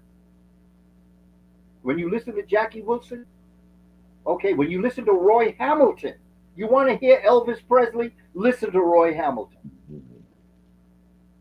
So now he become the king of rock and roll. We create rap, they make Eminem the king of rap.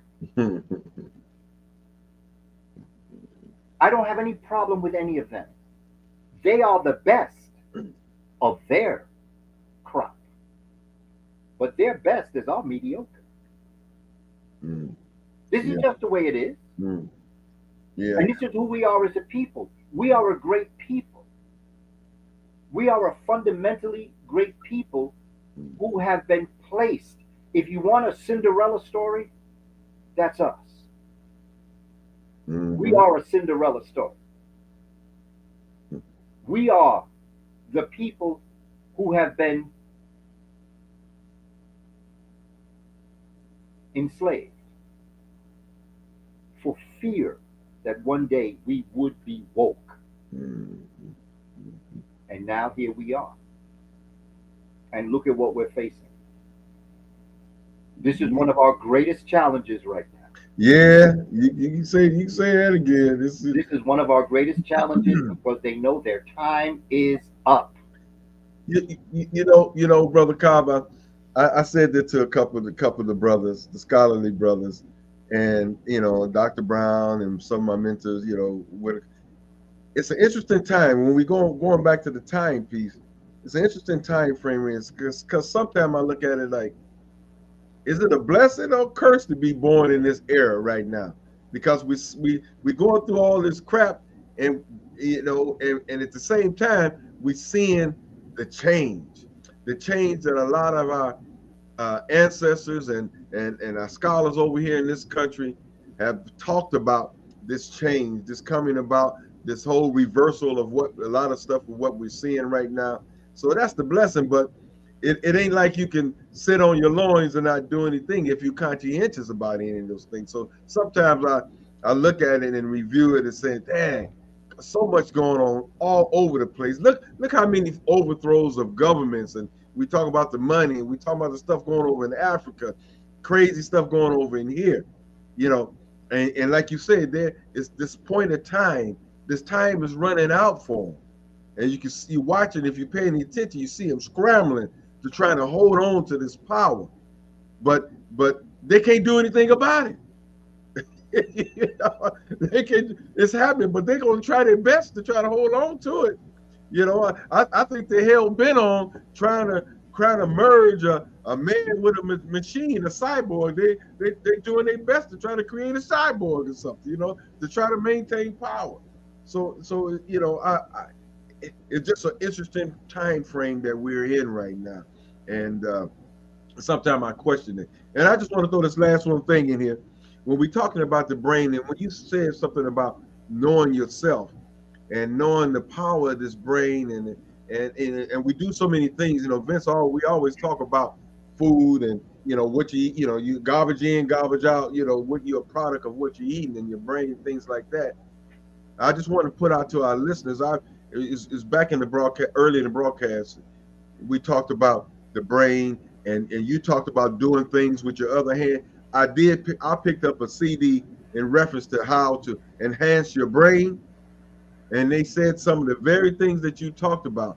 If you do it with your other hand, and that open up different centers and stuff in your brain, or do something that you normally do it with your eyes closed.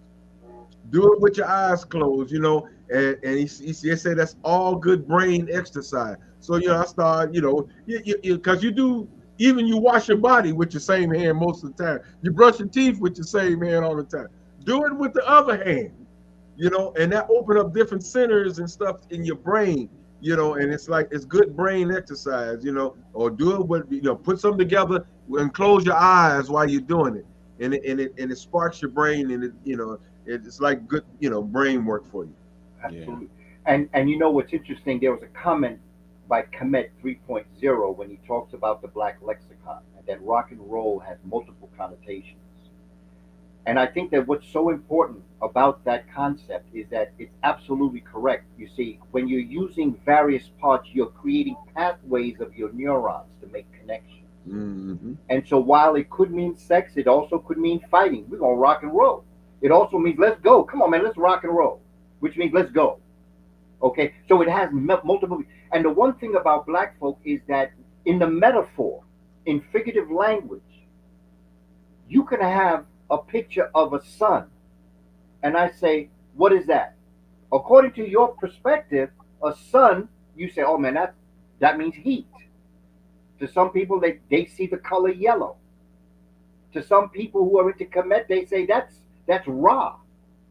To some people who are deeper into Kemetic philosophy, they say that's Heru. So the sun is one symbol, but it has multiple meanings.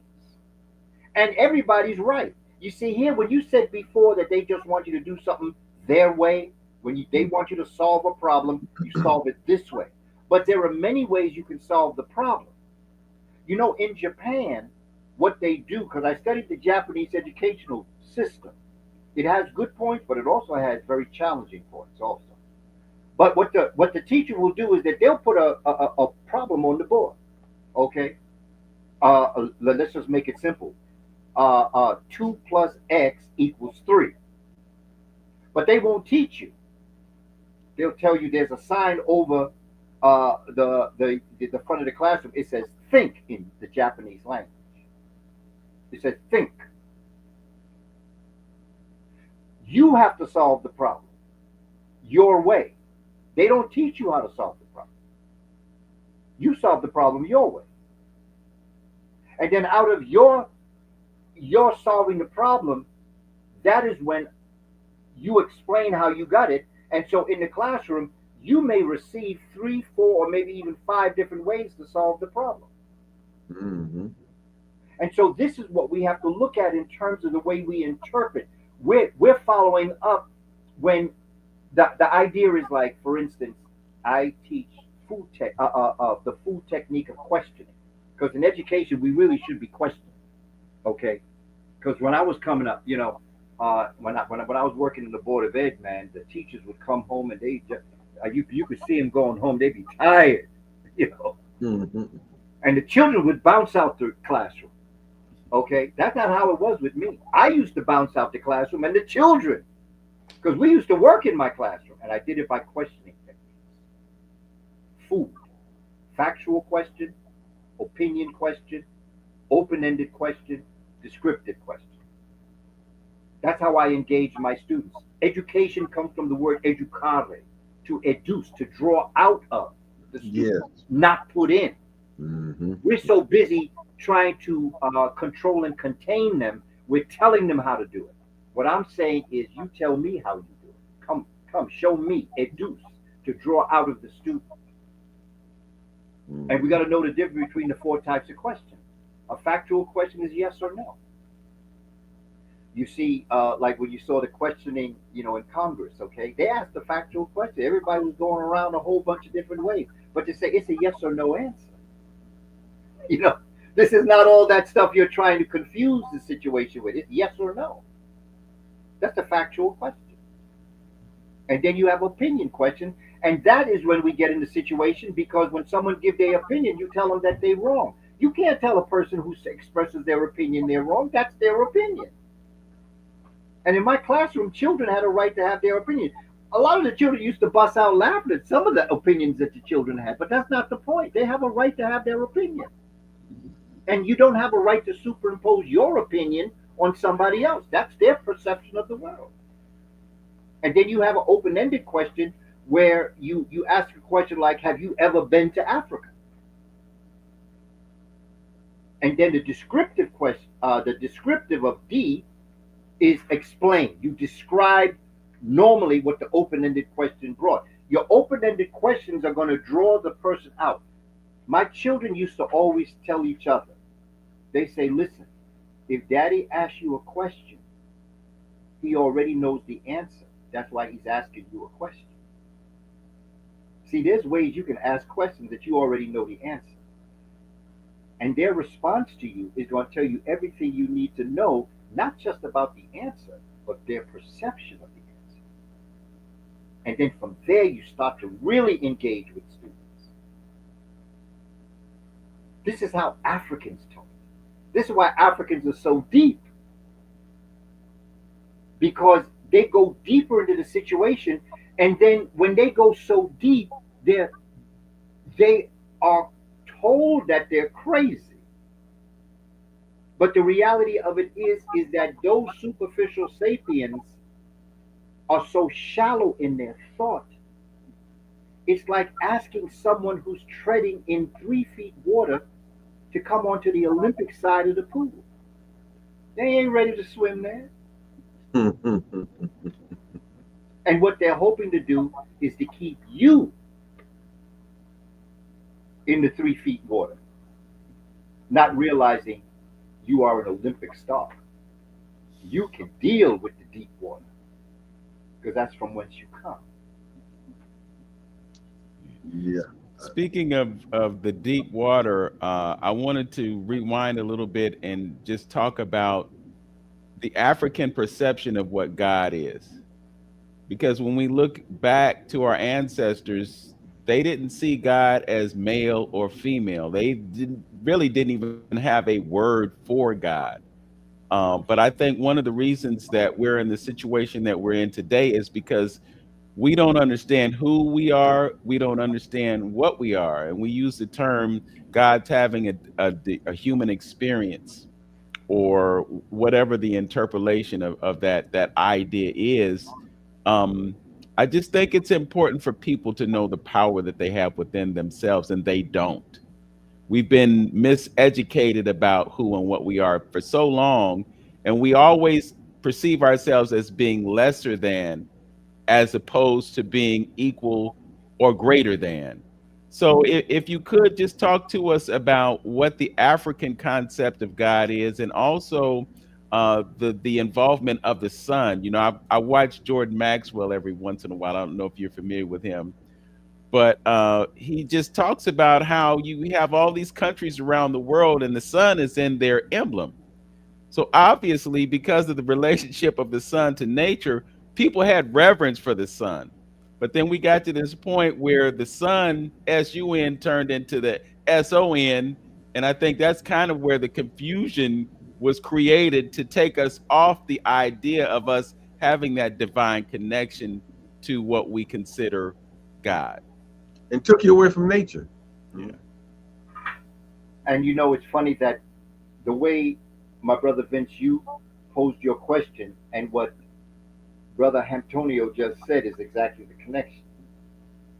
Because in many different nations in Africa, because Africa is a continent made up of many, not just countries. That's what Europeans broke them up into. Africa goes by nations, and the idea is that there's a cultural connection. Dr. Sheikh Anta Diop, the great Senegalese scholar, wrote a book, The Cultural Unity of Black Africa. And what he was discussing and describing as he was talking about this particular issue, looking at spirituality and looking at this concept of God and the idea that there is no word for God, is the idea that what brought all of this into existence is still unknown. However, there are things that we do know, which is nature. It's called pantheism. Pantheism is when there is one creator, and that all of the creator's creations are representatives of that creator. Yes. Yes. And so when our ancestors, and I'm going to use Kemet, Kush Kemet, Egypt as an example, when they looked at the bird, they noticed that the bird had keen insight. And so they developed Heru, the falcon, Tehuti, who is the ibis bird, the owl, who is nocturnal. And that represented the creator's gift to the bird, which was sight. They looked at the dogs, and the dogs have a very unique gift. And that gift is the gift of smell. Dogs can discriminate when a food can be eaten and when it's putrid and it's poisonous. So they had the dog represent discretion, the ability to choose, and that's why the dog, Impu, or who's called Anubis, is the guardian of the dead, and that's why he's at the judgment scene to be able to discriminate a good heart from a bad heart. And they looked at the snake, the cobra in particular, and they noticed that the cobra, when it molts, it sheds its skin, and they said, well, shedding the skin is like life. And when a snake is going to molt, it goes and it separates itself from nature, separates itself from everything. And when the new skin is being built within, the old skin becomes crusty. A film comes across the eyes of the snake as if it's in suspended animation. And when they notice the new skin is ready to come forward, they slither on a rough area like a rock, and it cuts open the old skin. And they move forward with the new skin. So the snake became a symbol of resurrection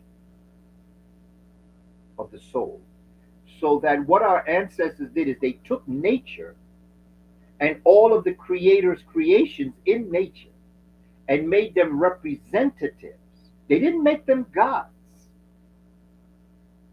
They made them representatives of the divine qualities that we have. Now, here's us as humans. We ain't got no specialty. Humans don't have a specialty. But we do have three gifts. We have the gift of intellect, reason, and language. Intellect or knowledge allows us to think on a certain level. Reason allows us to work that knowledge we have back and forth to come to higher consciousness, and then language gives us the ability to transmit it to those other human beings that have intellect and reason through language. So what our job, humans are really the masterpiece of the universe. Chances are, if there are other human forces out there, they'll be just like us. But they'll be on a different, because imagine, okay, we say that our history is like, I mean, at best, right now we're saying 4 million. I'm telling you, we're going back much further than 4 million. Okay, when our children study this from an African perspective and not from a superficial sapient perspective. But be that as it may, imagine a civilization somewhere out there in another galaxy that has existed for over 500 billion years. Imagine their collection of wisdom and knowledge.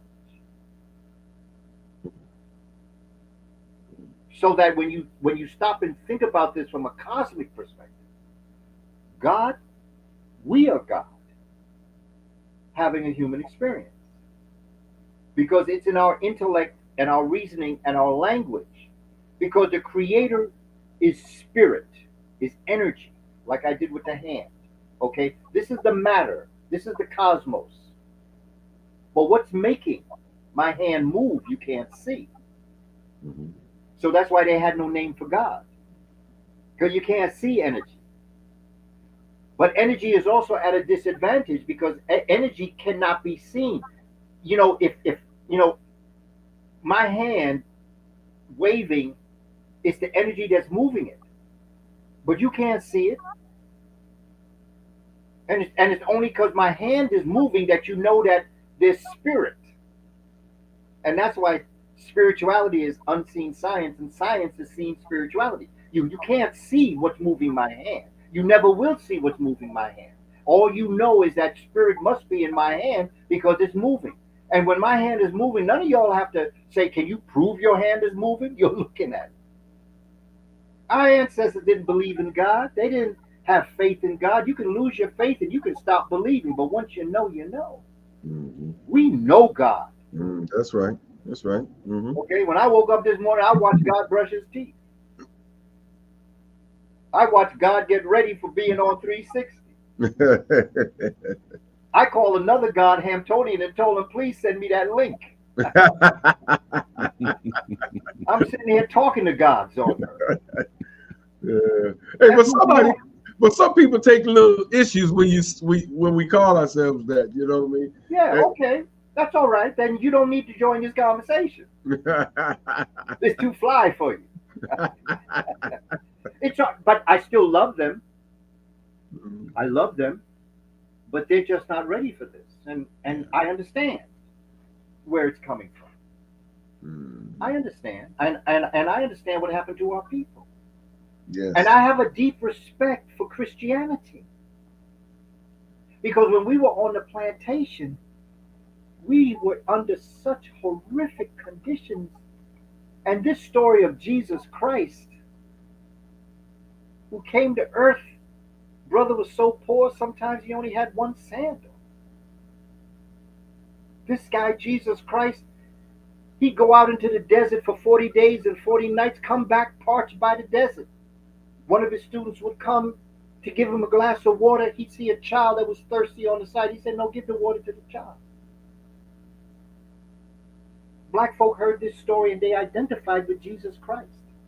And it's what allowed them to go from day to day under the horrific conditions of rape and murder, being dislocated and separated from your children, being sold and treated in a way they needed something to hold on to. And this Christian faith allowed them, because a lot of them would have committed suicide if they didn't have something to hold on to. And I understand that. True. And I'm not going to hurt our people, because I don't have a religion for you. I just have spirituality. Mm-hmm.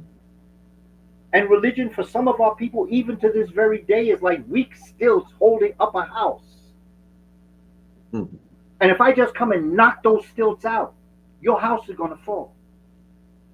But if you just give me a moment to talk to you, I can put some stronger stilts underneath that house and the weak ones will fall away. Mm-hmm. But if you're not ready for those stronger stilts, then just hold on to your weak ones until you're ready. And then when you're ready, we can talk. But I still love you. Mm-hmm. Yeah. See, as it comes to religion, there's a proverb my brother Jeremiah Kamara tells me. He says, when a spiritual system no longer meets your needs and solves your problem, Mm-hmm. it's like carrying the boat on your back after you cross the river. Mm-hmm. Okay? Bless that boat because it got you across the river. But you got to dock the boat once you cross the river. Because if you keep carrying it, it becomes a burden on your back when you're on dry land. Mm-hmm. Yeah, I remember that quote from you. Yeah, I mean, I remember you saying that one time. Now, it was helpful, when you was out there in the water, but now you're on dry land. You don't That's right. Yeah. necessarily need the boat anymore, you know. That's right. I Everything think has its place. I Everything think has its place. And I love our people, and I would never hurt them. And I would never be another reason why they're in wandering in the Mm, desert. mm, And for me, just to throw their religion away is not the answer. But the yeah. Honorable Elijah Muhammad said, you know, in order to clean a fish, you got to catch the fish. mm. What was Yeah. you saying, Vince? I was just saying that, there's this idea of consciousness, and then there's this idea of what Christ is. And I think what some folks miss is that when we talk about the return of Christ, we're not necessarily talking about somebody with blonde hair and blue eyes coming down from the sky and blessing the earth once again. What we're talking about is a return of a certain level of consciousness that Christ light. it's Christ consciousness. Mm-hmm. So I think what we're witnessing in this day is a return to that consciousness, which explains why some people are woke and some people are walking asleep, Mm-hmm. because they haven't achieved that level of consciousness that gives them the insights to make things happen from the perspective of a divine being having a human experience. Absolutely. Yeah. And you see, in science, what you're talking about, caress, Mm-hmm. where the word comes from. Ka Mhm. means Mhm. spirit, and rest Mhm. means to rise. Mm-hmm.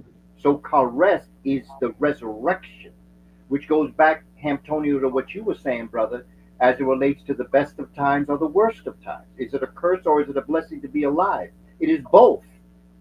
But it's according to what you choose to do. It's not what happens to you that's important. It's what you do with what happens to you that's important. Yeah. So you can make an incident the best thing that ever happened to you, or you can make it the worst thing that ever happened to you. Because winners never lose. They either win or they learn how to win next time. Mm-hmm.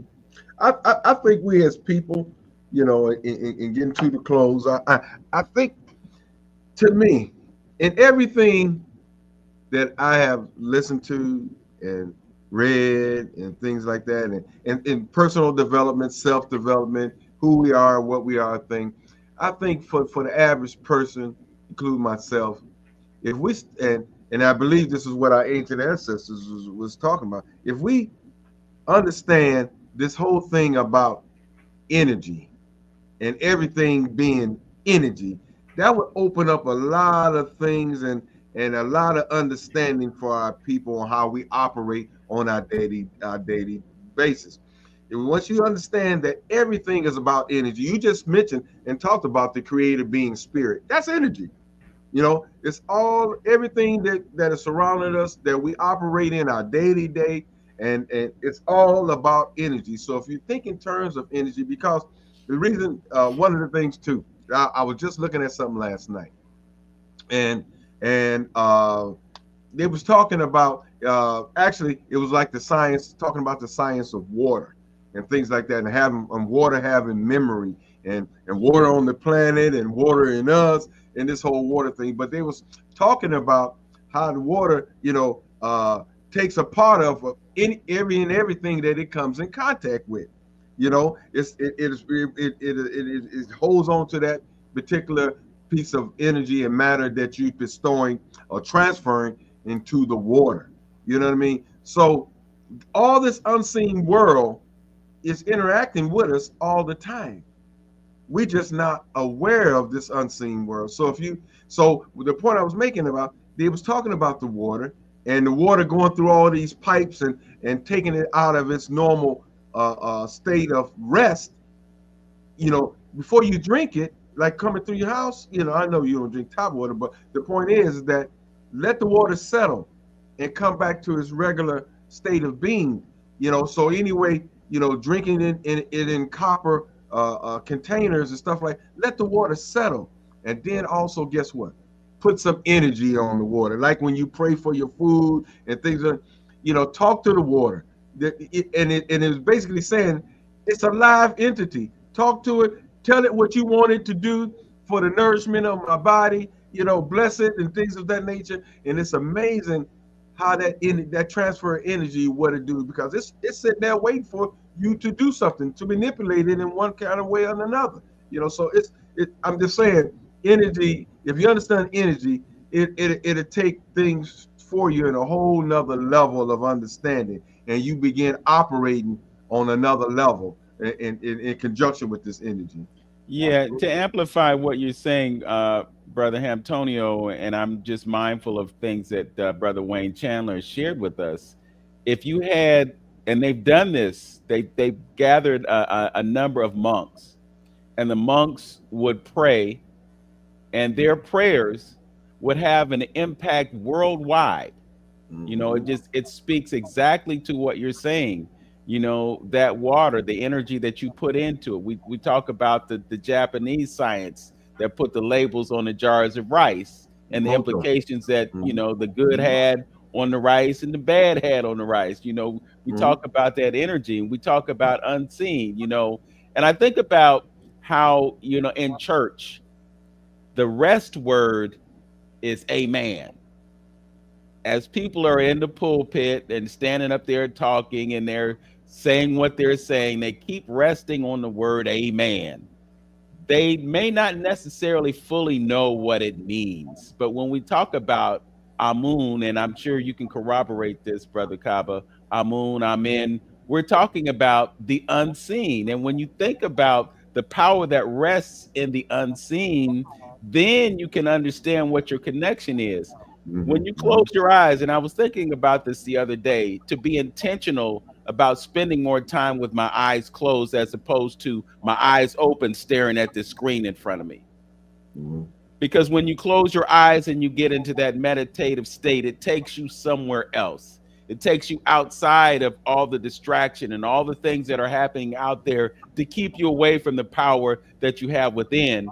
And what you have within is unseen. It's that darkness. I'm thinking about the film that you did with the brother Amadeus Christ, Out of Darkness. Mhm. When you close your eyes, you go into darkness. I think about how we come out of the womb. We spent 9 months in that gestation period in darkness, and some of us want to go back because it was such a comfortable place. All our Mhm. needs were being taken care of. We had that umbilical cord, and mom was eating good stuff and feeding us nutrients and aiding in our development and evolution. So there's a certain stigma about darkness, but because darkness is always related to us, we look at dark as being a negative thing. But when we Mhm. flip that, you're talking about how we describe things as bad, meaning that it's a superlative. We got to embrace the beauty of darkness. I'm going to leave it there. Absolutely. And well, you see, the thing about darkness is that, they will tell you that the speed of light is 186,000 miles per second. And they say that's the fastest thing that exists, but it's not. Speed Because of wherever thought. light goes, darkness has already been there. Yeah. There's You, nothing faster than the speed of darkness. mhm. Yeah. See, you know what? Here, I ain't gonna hold you too much longer, brother Cobb. But I don't know how I can stress it to the people out there, and that's why I hang so much on what our ancestors in Eastern philosophy and most indigenous people, that how they incorporate nature into their daily lives, man. And nature is nothing but the study of the creator, his handiworks. And if you study, and so there are certain things that creator have done that is constant. He's not going to change in it.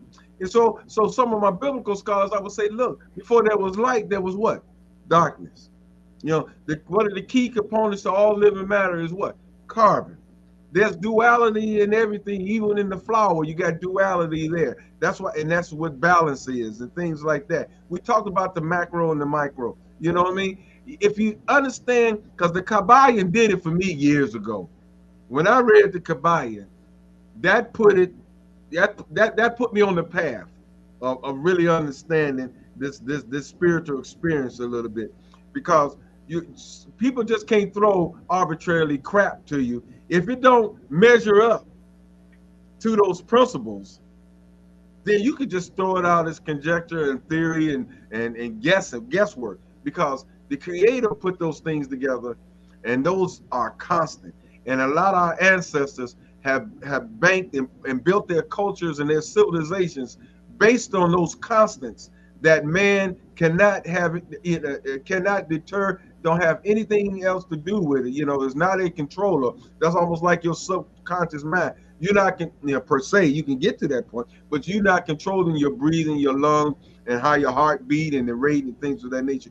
Because you're God, you can get to that point. But the point in the matter is, it's a system, and it's set up without your knowledge. You know what I mean? And so if we get into this concept of understanding those things like that, you can navigate through a lot of issues that people, that they're throwing out here in the system. You know, think of our ancestors when we're alone. Think of how many people dwell within you. And I always tell everyone that I come in contact with just this, again, science of our ancestors, and how many ancestors do you have? I call it the E to the 3, the exponential expansion equation. You have 2 parents, 4 grandparents, 8 great grandparents, okay? And you can go down the line, okay? And the equation is x equals 2 to the n power. This is how you do it in math. X determines how many ancestors, and n is the generation that you're dealing with. If I took us back 20 generations, and we're going to say that a generation is 25 years. Some people say 20, some people say 30. I'm going to go in between with 25. If I took you back 20 generations, it'd be 500 years. Looking at that equation and looking at your direct and indirect ancestors, the question is, how many people came into existence to bring you into existence? Each and every one of them. How many? If I took you back to the year 1525, the answer to that question would be 1,048,576 human beings came into existence to bring Vince, Antonio, Kaba, Elena, Frank Brown, Gerard into existence. Can you imagine that? 1,048,576 human beings, direct and indirect, because direct is one thing, but indirect means every one of your direct ancestors had ancestors. It is math, science. You got 2 parents, 4 grandparents, 8 great grandparents, 16 great great grandparents, and on down the line. Took you back 500 years. Let me drop the other shoe. 1,048,576 over 500 years. How many do you have if I took you back 5 million? So when you think about the cosmos, and when you say how immense it is, look at how immense you are. Right. You got a point there. Yeah. Look at who you are. That's why I said to you, oh, yes, you can. Because it's in your mind. It's in your brain. Yeah, and it's not being like televised. And so the next time you feeling lonely, you never walk alone. Patti Bell and the Bluebells had a song back in the day. You'll never walk alone. Roy Hamilton sang it. You'll never walk alone. You'll never walk alone. Your ancestors are with you all the time, and they want to talk to you. You see, they don't have the physicalness of you. And you don't have the spiritualness of them. But if you work with your ancestors, and if you work with nature, they will see through you. They will hear through you. They will smell through you. They will touch through you. They will think through you, because they say you only have five senses, but you have six. Thinking is a sense. You have six senses, not five. And so when you're thinking about your ancestors, they cannot, because they are spirit. But through you, they can see, smell, taste, touch, hear, think. And through them, you can see the spirit. You will have insight. You will hear things through them. You will smell things through them. You will taste things through them. You will think things through them. Together, our ancestors and us. And they're asking us, open up to us. Talk to us. And we'll talk to you. Have no fear for atomic energy.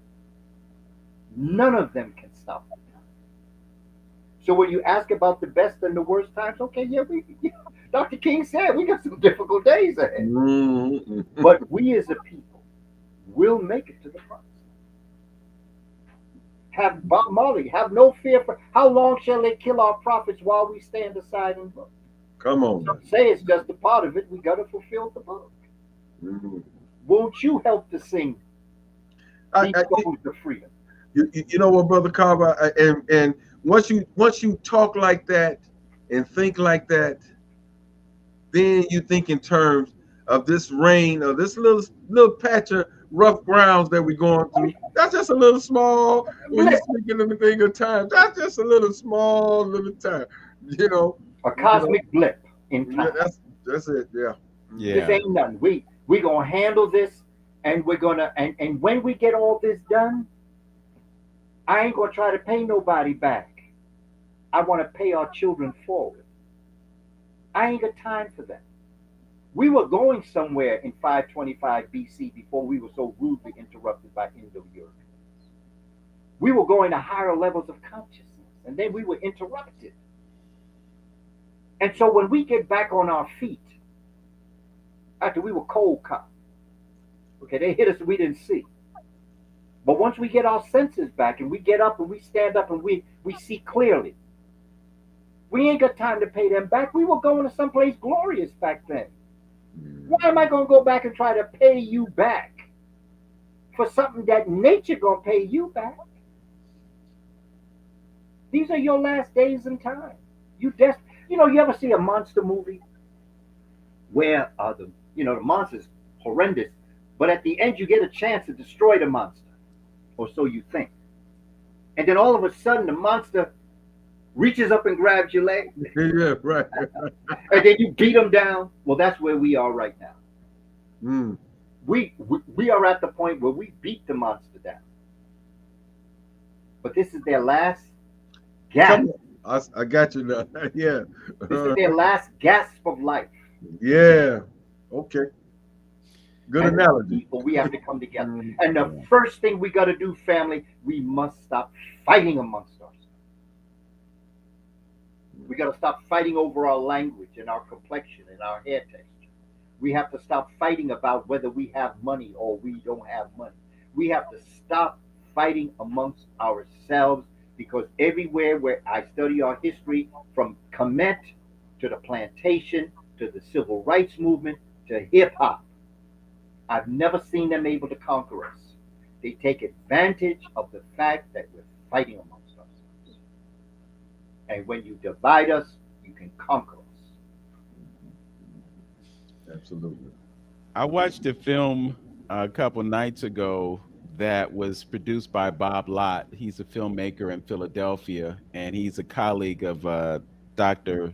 Quad David Whitaker, also known as Nana Kwamina II. And it was a documentary about a trip to Ghana and Kemet that about 200 people took. I think it was back in maybe 2007, 2008.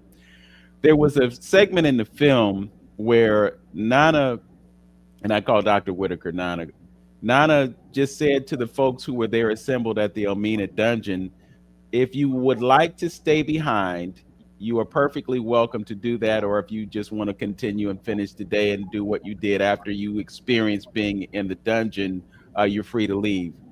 And there were about 60 people that stayed behind. And he took them into a room that our ancestors were placed in before they were brought to America. And they were in this room in total darkness. And it was hot, probably 90 degrees outside and even hotter inside. What happened was the folks who chose to stay got a taste of what it was like for our ancestors to have that experience. And they were only going to be in there for like 20 minutes, but they experienced that discomfort for that space of time, and they got a taste of it, and it enabled them to understand, to get a better understanding of what our experience was back then. But what he did while they were in that space in the darkness and the heat and pushed up against each other is he played a sermon by Reverend Jeremiah Wright, and it was about the value of the black man and the value of the black woman. And then they sang the Negro national anthem, Lift Every Voice and Sing. So even though they went through all the discomfort of being in that space and experiencing what our ancestors experienced over a much longer period of time, they came out of that space rejuvenated and dedicated to their mission and having a better understanding of who they are. And so they went back to the four corners of the earth, with a mission. And the mission is to raise consciousness about who we are. So, Brother Kaba, when you talked about all of those who came before us, I was just mindful of the fact that within our DNA is a connection to all those people, the collective experiences that they had, and not just the bad ones, but also the good ones. And the good ones are the parts of who we are that enable the 6888, that enabled the Tuskegee Airmen, that enabled all the scientists and creative minds that came up with solutions to the problems that we have in society. And not only that, we're able to propel this country into a place of greatness, despite the fact that we were this people who had been enslaved and gone through all that negativity. I think the real issue is that we have to push back at defining ourselves in the 400 years that we went through that enslavement piece. And we have to remember who we are, because we can go all the way back to Imhotep, and we can go back to the great kings and queens of Nubia and the kings and queens of Kemet and those who existed before then, and know, not believe, but know that we have that connection, know that greatness exists within us, and know that we can accomplish anything when we have the unity that you just spoke about, when we stop arguing with each other over mundane things and we lock arms and we say, this is who we are, this is what we need to accomplish. And we have to have that self-determination that we talked about. That's right. We've experienced so much of our discomfort and the dysfunction because we accept what some other entity would have for us, as opposed to being true to who we are. We're the ones who enhance the agricultural standing of this country. If it weren't for us picking the cotton, America would not have, they would not have enjoyed the industrial superiority that they had based on our labor. So I was just thinking about that, how we have all this greatness that lives within us, but we've been disconnected to us because we don't do what Antonio says all the time. When he talks about the ancestors, you tried everything else. When you gonna try me? So have those conversations. Just because they're not sitting in front of you in a physical form doesn't mean that they don't exist. And it doesn't mean that you don't have a relationship with them. They are there. And as you said, they're there to assist you in carrying out the mission that they started. They passed the baton to you. Now it's time for you to take that baton and then bring it to those young folks that you talked about earlier that are so gifted in this day and time. Oh yeah. This has been absolutely phenomenal, Brother Kama. Every time I feel like that student in the classroom, sitting in the front row like this. What's he going to say today? But I just want to thank you for bringing the wisdom and the knowledge to us. My brother Vince and my brother Antonio, I thank you for this opportunity. Because being able to come onto your program and for you to have assembled so many brilliant people, so many wonderful people that are searching for this, it is an honor and a pleasure to be able to share this time. Like I say, time is the most precious thing you have. And the fact that there are those that have taken their time here today, I honor your time. And like I tell people, I will never waste my time, I will never waste your time, and I will not let anyone waste my time. Time is so precious for us and for what we have to do for our children. And my question to us that I always leave us with, where do you want to see our people in the year 2125? Have 100-year plan.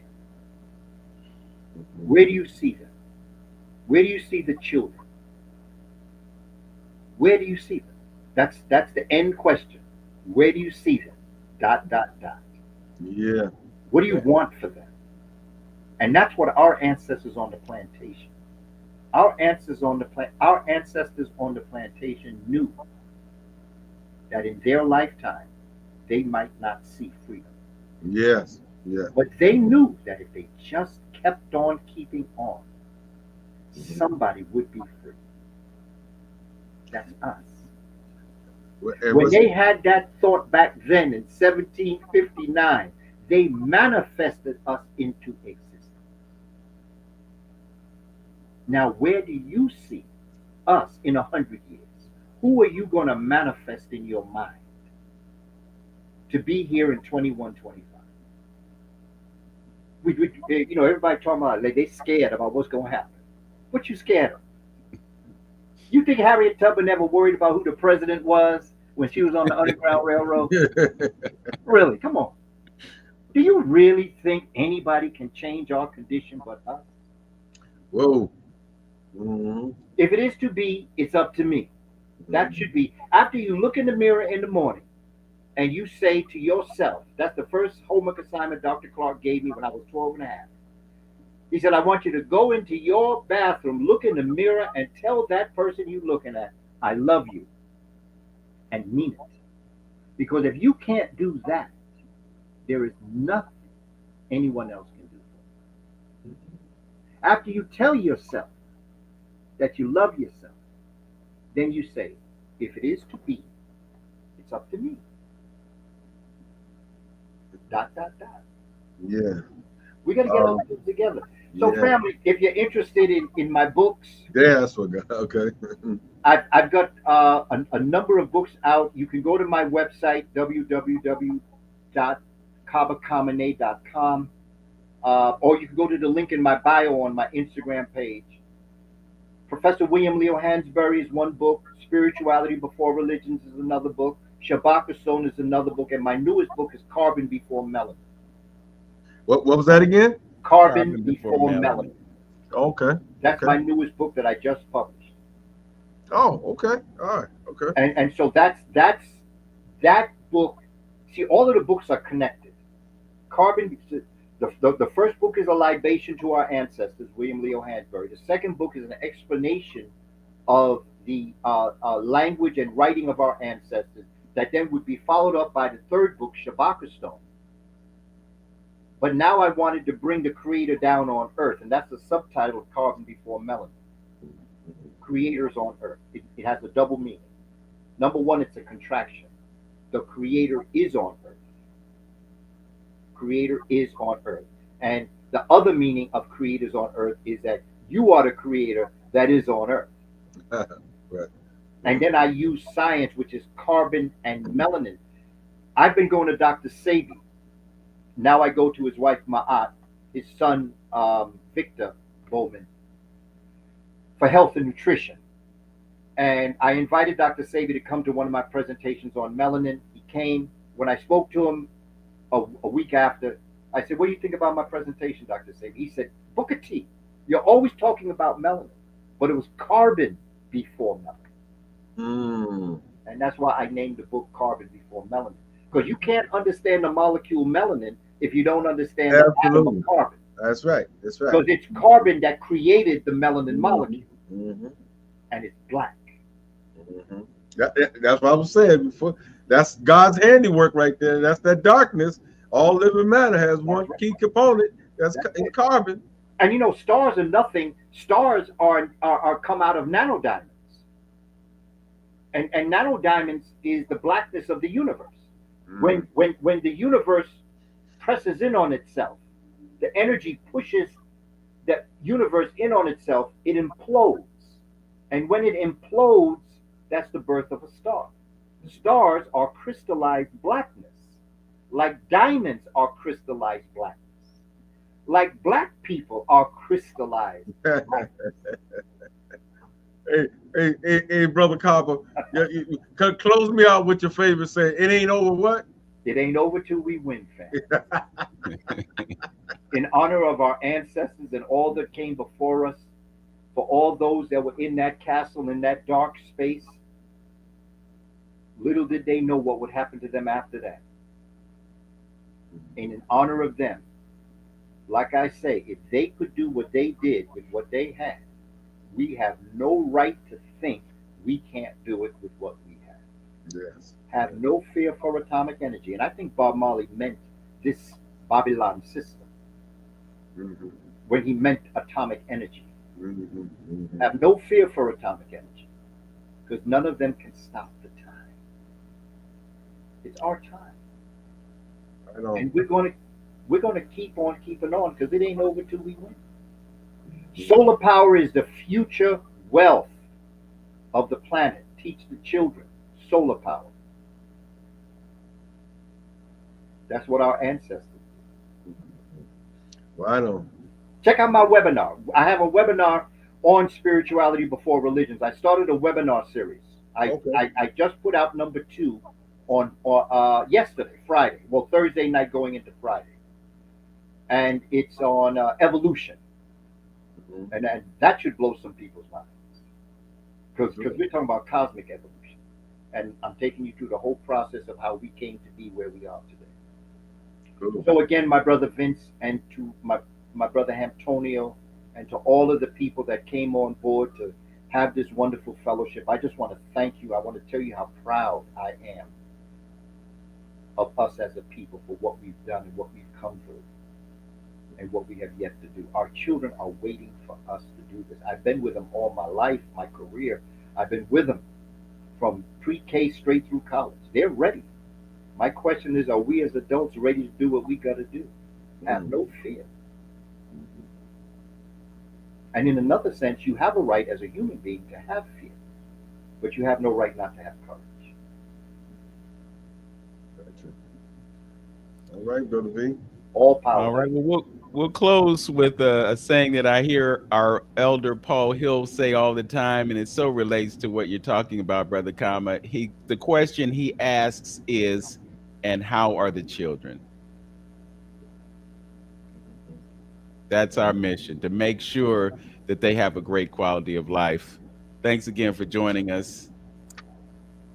As always, know yourself, love yourself, be yourself. Peace, y'all. Peace.